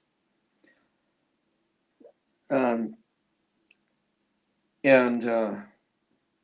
unfortunately, I see this with Trump. Trump is going to have cardio in the very near future, following after, and which is probably either it's something that's going to occur by itself, or maybe it's induced. I don't know. Has nothing to do with all that McDonald's, I'm sure. Yeah, maybe that's got something to do with it, right? Maybe it's of its own doing. And so that's supposed to happen around October, later on this year. And if it happens like that, maybe Trump will take some precautions to prevent that from happening. Meaning that much more, for all we know. Because they're supposed to, everybody's talking about an event. I don't know if it's already supposed to have happened, but Yeah. then Aggie Noss was on the other day and he said, no, it's not, but it will be happening soon. So I'm not exactly sure what people are alluding to. I had the mystery of it all, but my I always understanding is that, yeah. No, I was going to say, there's just one step further, is that I feel like collectively, right? You know, it's just Yeah. kind of like in computers that we're creating, and they need to put the stuff out here for the creators, for then us to take over. That there's an opportunity that I see, but it would take a collective, like the inversion. So we tell the way it is, and we don't have to automatically buy into the outcome of it, because you start to make memes of it. Like, okay, you know, AI is not this destructor. They're like our whatever, you know, you invert it. So you make it different. So that way the creators that are, you know, I believe that some of us definitely are creating this. Not everybody is, I don't think, is here as a creator or as a person, however you want to put it, a non-player. But that we have that ability to start to wrap and you know, take control of this narrative and change it. And I was like, that would be I really do. I feel like that would be a way we could do that. And chances are maybe it could. Like, hopefully we can find ourselves out of this without there being any wars or anything like that, right? So ultimately that would be where we would want to go. Unfortunately, not everybody feels the same way. No. Um, A huge part of this is believing. So you have to yeah, get to the point, where even if it's like I said, the Martha Stewart smile, like sometimes you don't feel like smiling. I'd sit there sometimes and eventually I would be smiling, and I'm like, God, this smile just looks so, but you can't but help, but to smile. And it becomes authentic and genuine. It might not start off that way. But then you go back, that reset is the point of laughter, and that's where everything should be created from. It's really interesting when you start to get down into some of the ways, because what we're doing now, and it's just like AI too. It's like so many know, and then it's known, and it becomes that singularity. It collapses, and I do believe that with humanity, it's kind of that same way. Look at how far we've come, and what is just all of a sudden known on a collective frequency range or whatever, and that's where the 9 will come in. I think, like, if it's the 9, I don't know, that's a whole nother topic with me, but it's very, some of the similarities are very eerie. we could call them the benign 9. Yeah, if Yeah, we have a just chance, they're the ones and the ET, according to Mary yeah, Rodwell, the ET children they've not stepped on the playing field, but their abilities, no problem, no concern. yeah. But I've also found out some weird stuff about these gray aliens too, right? Mm-hmm. So I came across some of these gray aliens. I guess they were the ones that were with the benefactors back when I was like in 12th grade. And like before, I was really curious about these things, but I was actually afraid of it too, because back when I was a kid, there was a TV show about documentary called Overlords of the UFO, and basically about how the little gray guys with the big black eyes like to abduct people from their beds at night. And so when you're living back then, when you're living out on a farm, you kind of out in the middle of nowhere. It's not the type of thing you want to be watching on your TV from 12 to 3 in the morning. But anyway, these aliens or whatever, I guess, or maybe it was from a dream or whatever, they actually came right through the wall.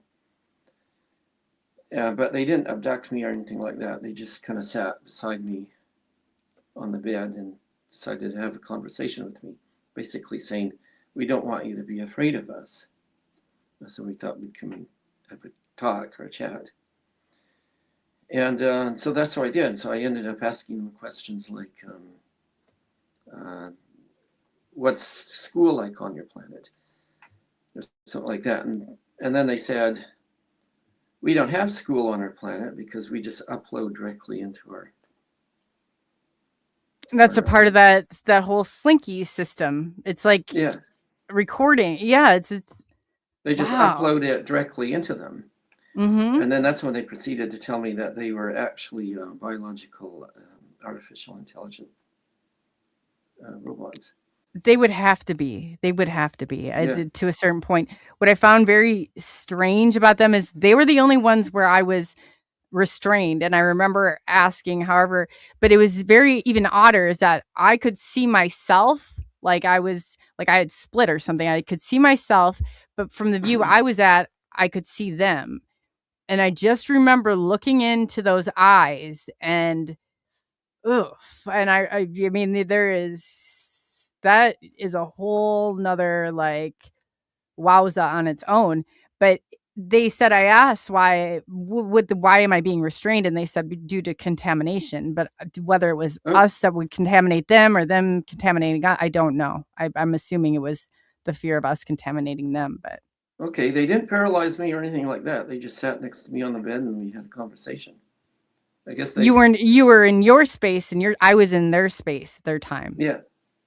Yeah. But they were in yours, right? I don't know. I'm just kind of trying to maybe, it's a speculation, but just trying to find the patterns, I guess, in there. But yeah, I've heard various other people have said very similar to you. Now the other weird thing is that some of these women who have continued contact with the Greys, like they're taking on ships maybe once a week or twice a week or something like that. For some reason, when I come near them, they absolutely don't like me.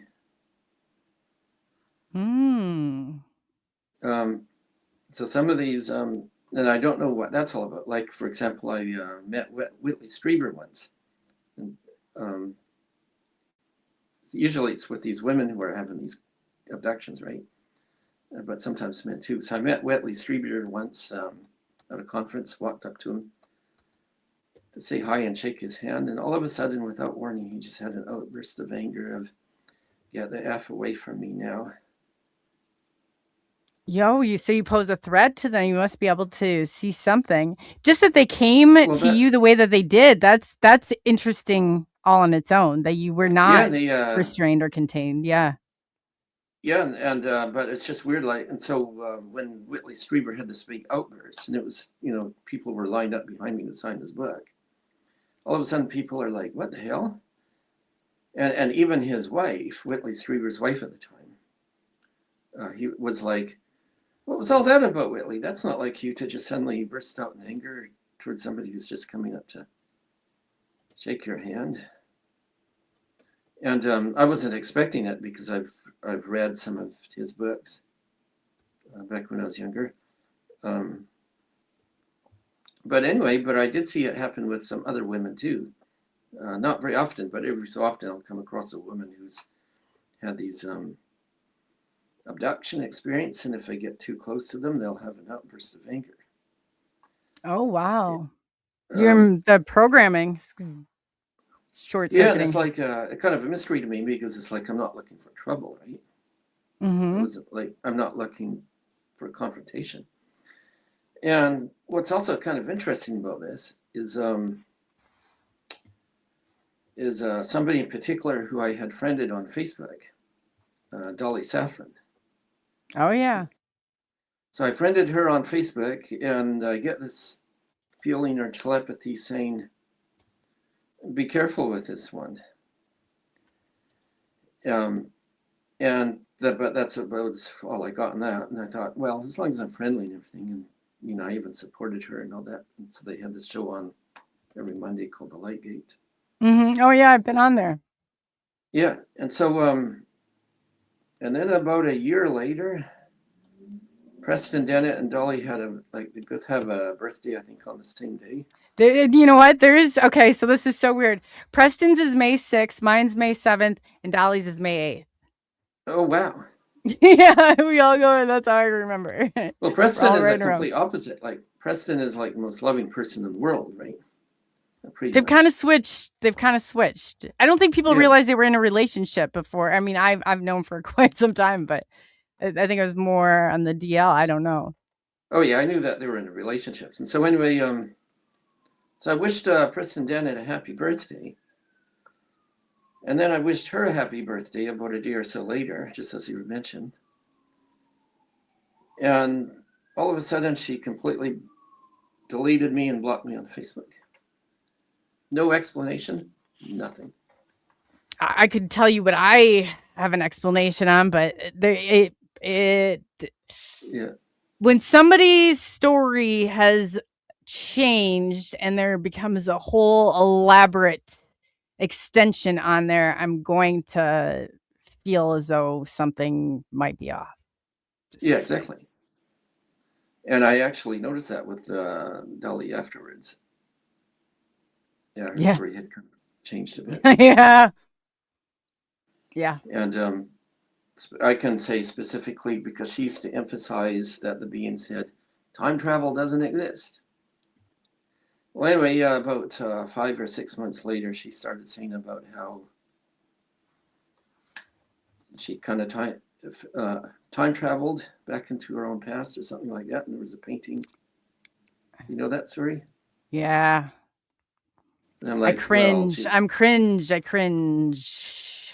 Yeah, exactly. I cringe. Dolly contradicted her own emphasized statement on what was that you were saying about time travel doesn't exist? Oh yeah, there's more. There's so much more when you start following it very closely, and I'm like, This is the problem in this community that everybody needs. You don't have to you don't have to make up additional details. Your story is profound. It is good enough. Like, we're not going to get to the details and to the heart of this if you're going to trail us off into Never Never Land, you know? Yeah, exactly. And like like even what I have to say about the Star Island ships, it's like I've not seen them yet. This is just what I've been told, not just by telepathy, but by someone else too. But and it's like, until I see those things in person, then for now it's going to be just an idea. Yes. It's a good way of Yeah. doing it. Yeah, Because that's to believe it is to bring it into existence. And that's where we're going to get the wonky timelines, and we're going to get all sorts of negative feedback because it's not happening in an organic way at all. yeah, exactly. And for all I know, it may never happen Right. because I've seen probable futures change. Yes. Yeah. That's exactly, because, I say the only thing you can trust is the right here, right now. And the future and what is shown is the time. You can change that. You can affect that, but the right here, right now. I mean, so people say, like, their predictions. I'm like, that could have been the timeline that we were genuinely going down. We needed to, Yeah. send those ripples off into the water to change it. Not that the outcome was going to be, I mean, that's a roll of the dice. You don't know. Like, just a minute later, a minute sooner, everything's going to be different. I kind of experienced a little bit of something like that with Dave Scott, right? Because so as something a little bit more personal. So the girl that I used to like back when I was a kid, she ends up marrying and having kids herself and that. Well, guess where she moves to?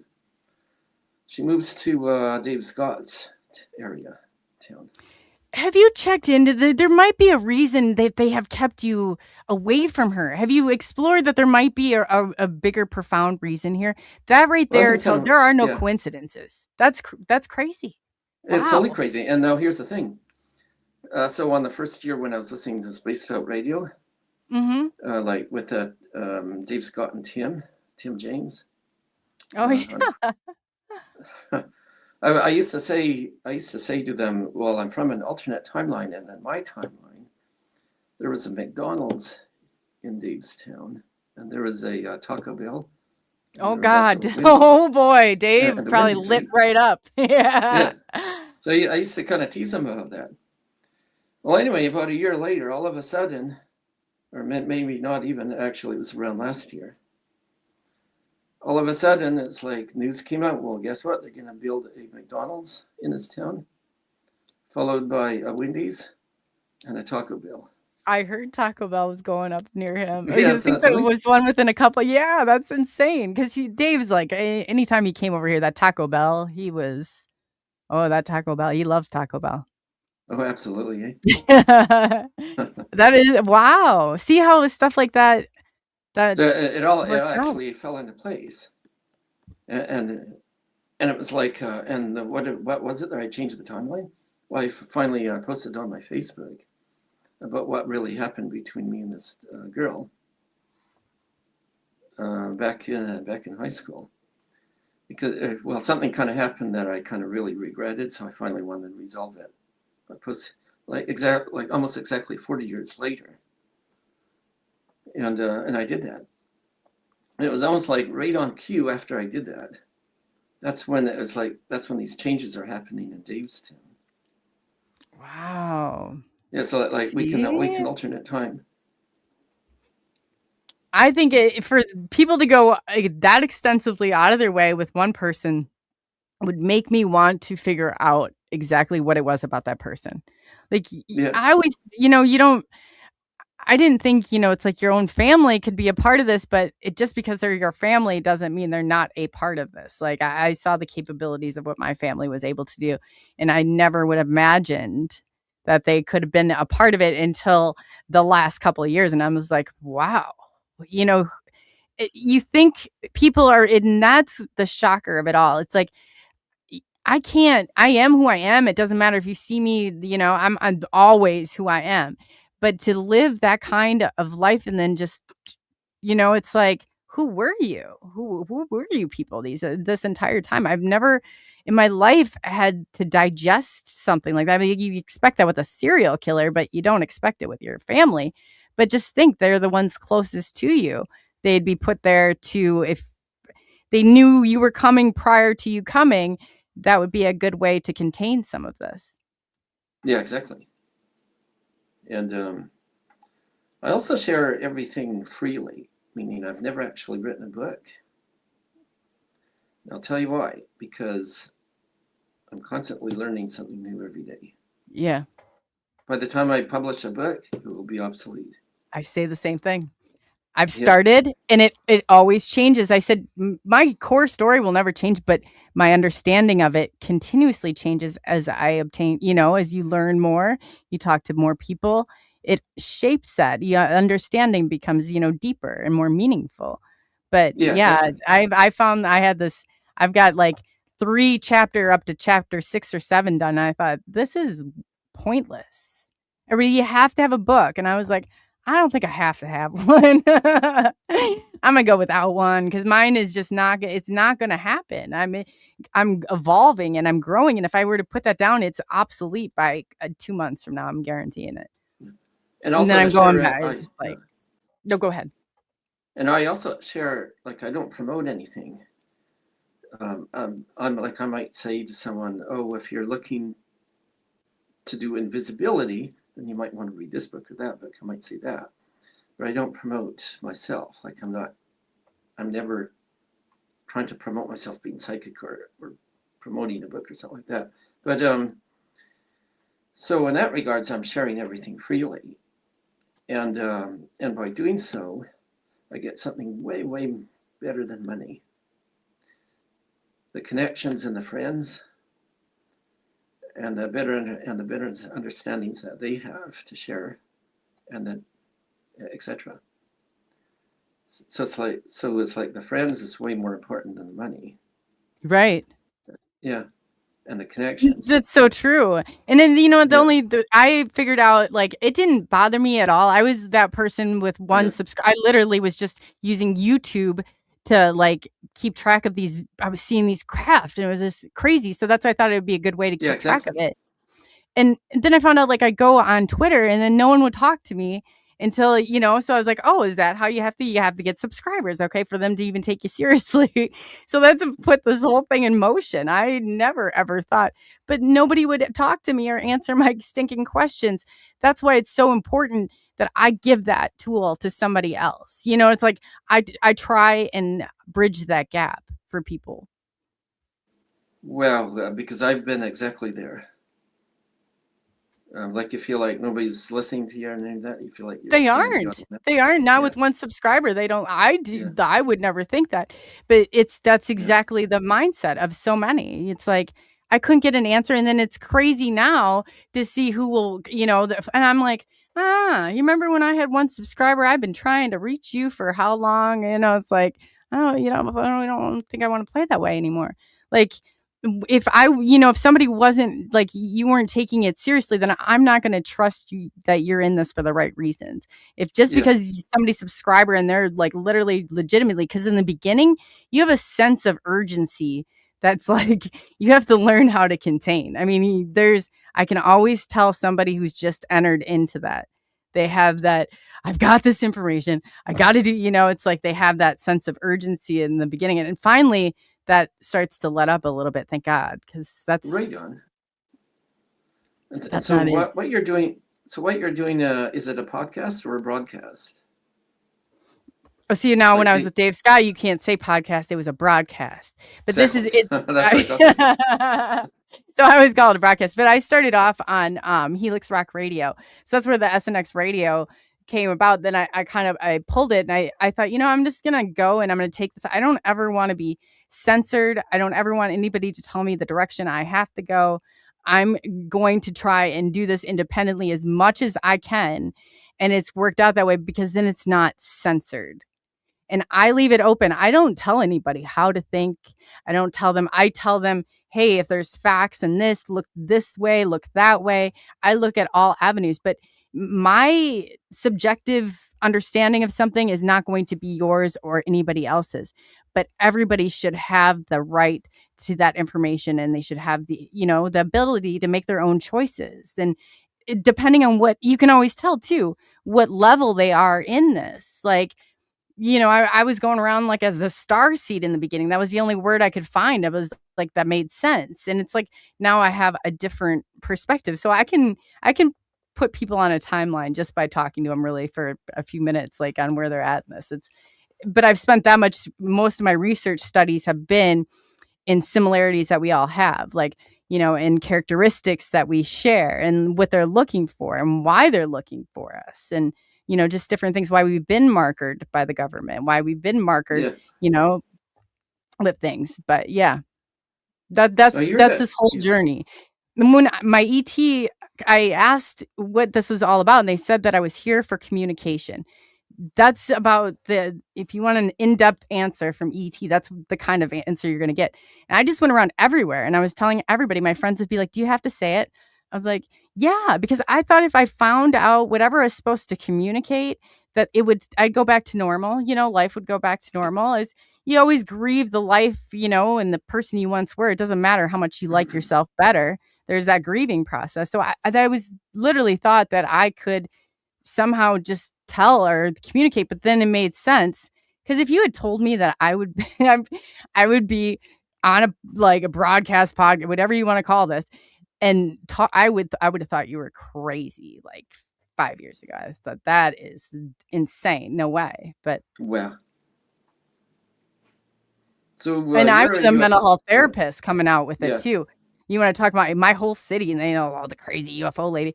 And, I was one of the best top therapists in this area. And just something like that, it was enough to shit. I'm like, so one day, I'm one of the best Daniel Hughes dyadic developmental psychotherapists that in town. And then the next day, I'm like the crazy UFO lady that you're ready. They wanted me to take off the agency that I was at because I went off against the mask. I was like, no, Matt, I'm not doing this. It's not good for our kids. They're not going to suffocate them because I'm an adult. And that was just, I didn't care what anybody else did, but leave the kids alone is where I drew the line. Yeah, really. And yeah, so they wanted me to take it off of LinkedIn, the agency, Yvette, she's probably watching and listening. Yeah. And I was like, I'm not touching are you kidding? I'm doing this for how many years? And because of that, now I didn't ever exist. I'm sorry, but you can't wipe me off the planet. They came after my mental health therapist license. I had to put that in exempt status, and they didn't stop. Wow. So they're really trying to find. That's how they work, right? So they really try and look for a fault, whatever fault you have in you. They're trying to exploit that. But also notice they, especially as a Canadian observing the Americans, I find that the American elites in particular, they don't just look for faults in people, but they also look for how can, quote unquote, how can I make best of the worst situation? So they always try to exploit the worst of They never let a good crisis go to waste. Never. Yeah, exactly. And there's two groups of trolls that were going. I mean, these are some serious. I mean, the way the attacks. David Wilcock was one of their targets. I'm sure you've probably seen some of the stuff that I've done there. And let me tell you how coordinated they are, and we just thought, these are probably just a bunch of kids in a basement somewhere. But no, these are well coordinated. And they take a sliver, they'll look for something. They know the truth. They'll sit there and they badger you behind the scenes. Like, you would not believe all the hate mail and oh my God, I get it on a daily basis. But we finally found their names. We released their names, and we are in the process of getting them shut down. They're trying to do the same in return, but I don't think they'll be successful this time. It's about standing up and doing what's right and going against that. They try and scare you and bring that down so you won't go out and you won't try. You'll just let them trample. I said, I can't just sit there and be quiet.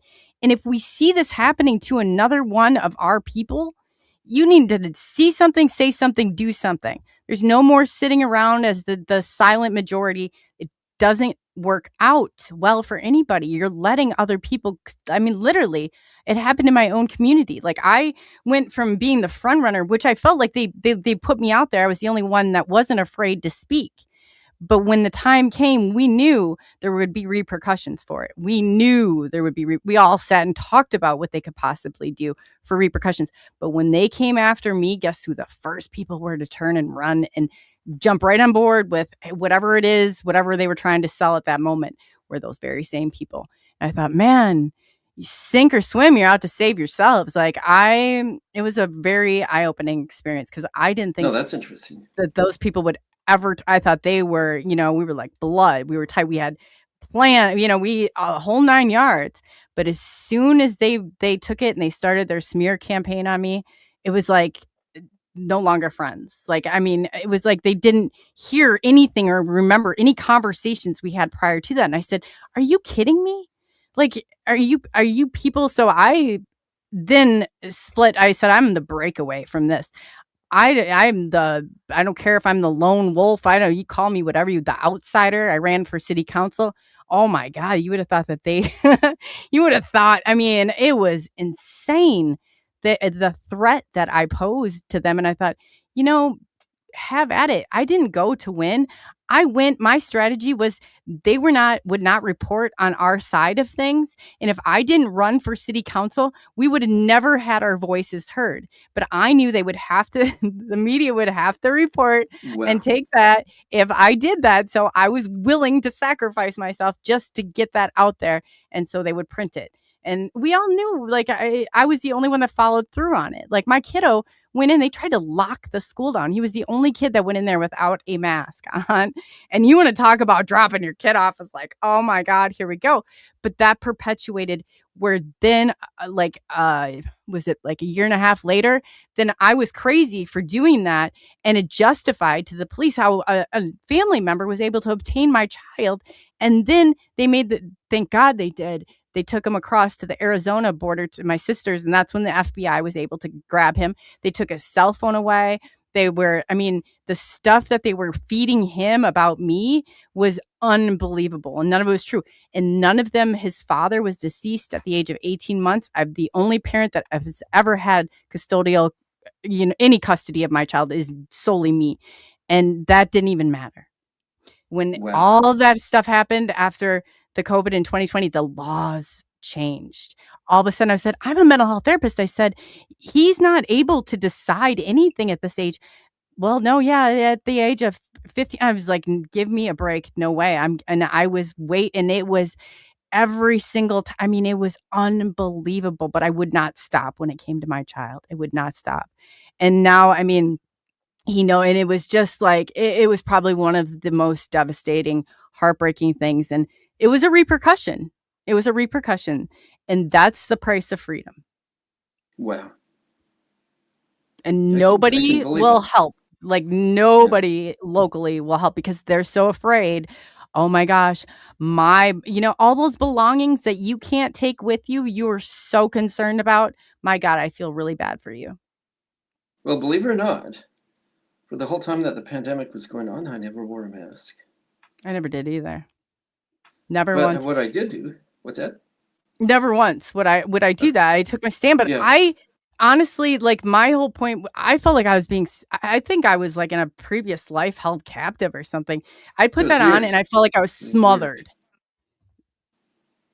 Well, what I did instead of wearing masks is I wore a face shield. And nobody complained. And I didn't even do that. I had people threatening to, like, assault me, to mace me. They were sending my car, took a ice pick out the windows. I mean, stuff you would not believe it. I was in a doctor's office. A lady's like was threatening to mace me, and nobody would help. And I was like, so I said, this is crazy.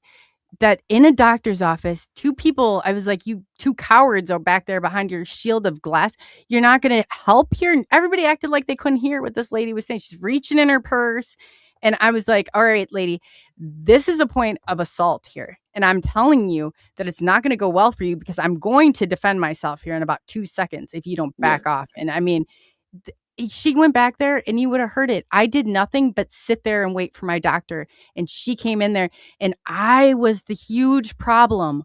Oh, you could hear it all the way down the hall, all the way like wherever. By the time I got into my doctor, she's like, what's going on? Like it was my, like mad at me. And I was like, what's going on? Are you for real? And I told her, and thank God she was like the first light that shined, but she's like, you know what? Not only this, she's like, I'm writing it down in your medical that you can, so she protected me from that point forward. And I was like, thank God. Cause there was no one. There was no one. And I'm telling you, the anger, there's still people, if you say my name out there, they're ready with their pitchforks and their torches and like, because I called them out. Like there was a guy in there, he's like, all of this tragedy. And I was like, you know what? Then show us one newspaper article. Just one newspaper article. I was told that they were put there to combat what I was so we'd be quiet. They made it so uncomfortable and people are sitting there. I was like, you guys can't fall into this. You cannot let other people silence you like this. This is a matter of your life. It's not, listen, as I said, I don't tolerate when it's disrespectful and our guests can't speak, but you're fighting for your very existence right now in a world that was one way. We are changing. And whether or not you see that or not, we're not leaving our houses the same way we went in. We are not leaving our houses the same way we went in. Sure enough. Well, so that's something. So when the pandemic was happening, did you wear a face shield? Just curious. No. No? No, I was leading. I was out there with signs. We had freedom cruises. I organized unmasked DB grassroots. We had over 600 signatures in the heart of it. I also went out and I had to get on the ballot, you have to have, I believe I had to get 70 signatures. I had to go around knocking on, and people, but I had you would not have believed the mound of pens because people, and I started to see how bad the isolation was with people. I mean, they would come to their doors and it was just like, and I was like, hey, I'm just, Yeah. I mean, it was really sad. Yeah. Looks like we lost you for a minute there. Just a sec. Oh, can you see me now? Okay, I can hear you now. So yeah. So when the pandemic happened, actually the face shield net was the least of our problems. See, what happened was in Canada, they asked everybody to wear a mask. But the truth of the matter is that the masks that they were asking people to wear were pretty much ineffective anyway. Yeah. Because the real masks that were actually supposed to be used in the time of the pandemic, Canada didn't even have any of that. I know. It's like we have a sister city in China. In February, we sent all of them through. I was like, and China set up, and we had isolation shelters here. Well, I somehow got into the county attorney's emails, and it stated that they could take groups of people. They just could not put a stay in order in place, but they would not tell us the location of this isolation shelter. And you can look on Facebook. You'll see it all there where we finally found that place. We put it out there, the address out there. We found in the laws where they said it wasn't supposed to be a charge, that they had a misdemeanor, and the county attorney, we don't know how that was written in there. I was at every board of health. I was at every city council. I was at everything, standing there and fighting for our freedom to choose, just to have that right to choose. Because once that's taken away and then people were able, you had the lady at the dollar store, all of a sudden she's giving, medical advice. I was like, then that's not happening here. That's not happening. And I remember calling my doctor and he's like, oh, I think that's a little extreme, don't you? Because I instantly got my son a religious exemption from any vaccines, nothing further, and exemption from the mask and he's like, my doctor's like, I said, before the CDC comes in here and regulates this, he's like, I don't think you're really blown. I said, I don't care what you think I'm doing. I want you to write this down. And whether I'm right or wrong, at least I have it and I'll feel better and I'll sleep at night. And sure enough. Well, the vaccine was even a worse thing. Like especially in Canada here, like they actually, as a result of the vax, they actually, hundreds of doctors and nurses and that just kind of up and left.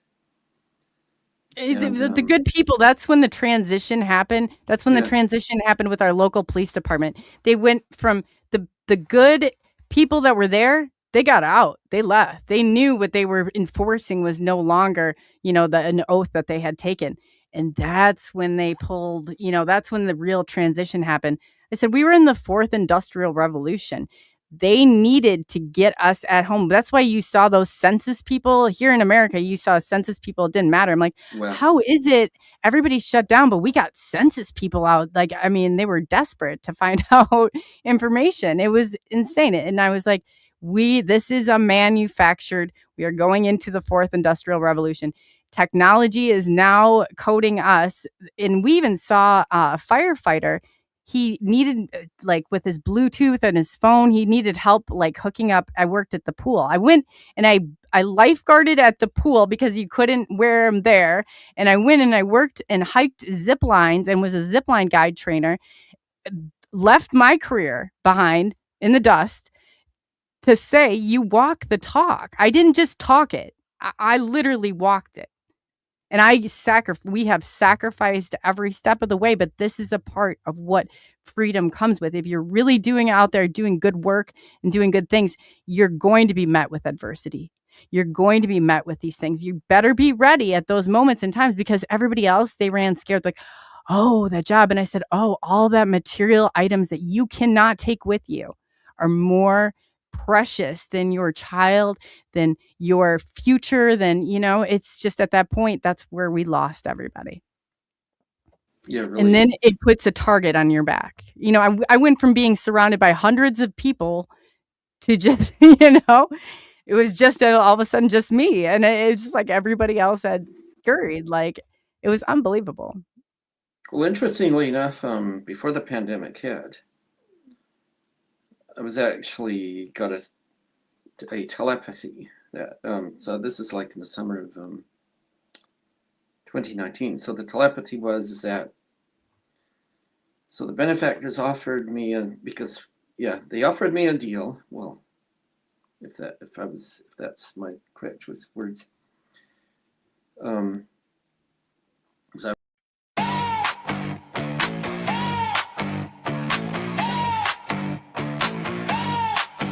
ColeyUFO on SNX radio. Whole room lean when the signal goes. My starfire got that spark on glow. 2 names hit and the code it folds. ColeyUFO, don't leave me low. My starfire, let the whole thing roll. Hands in the sky, let the rumor show. One more second, then we all go. ColeyUFO, beat me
small world.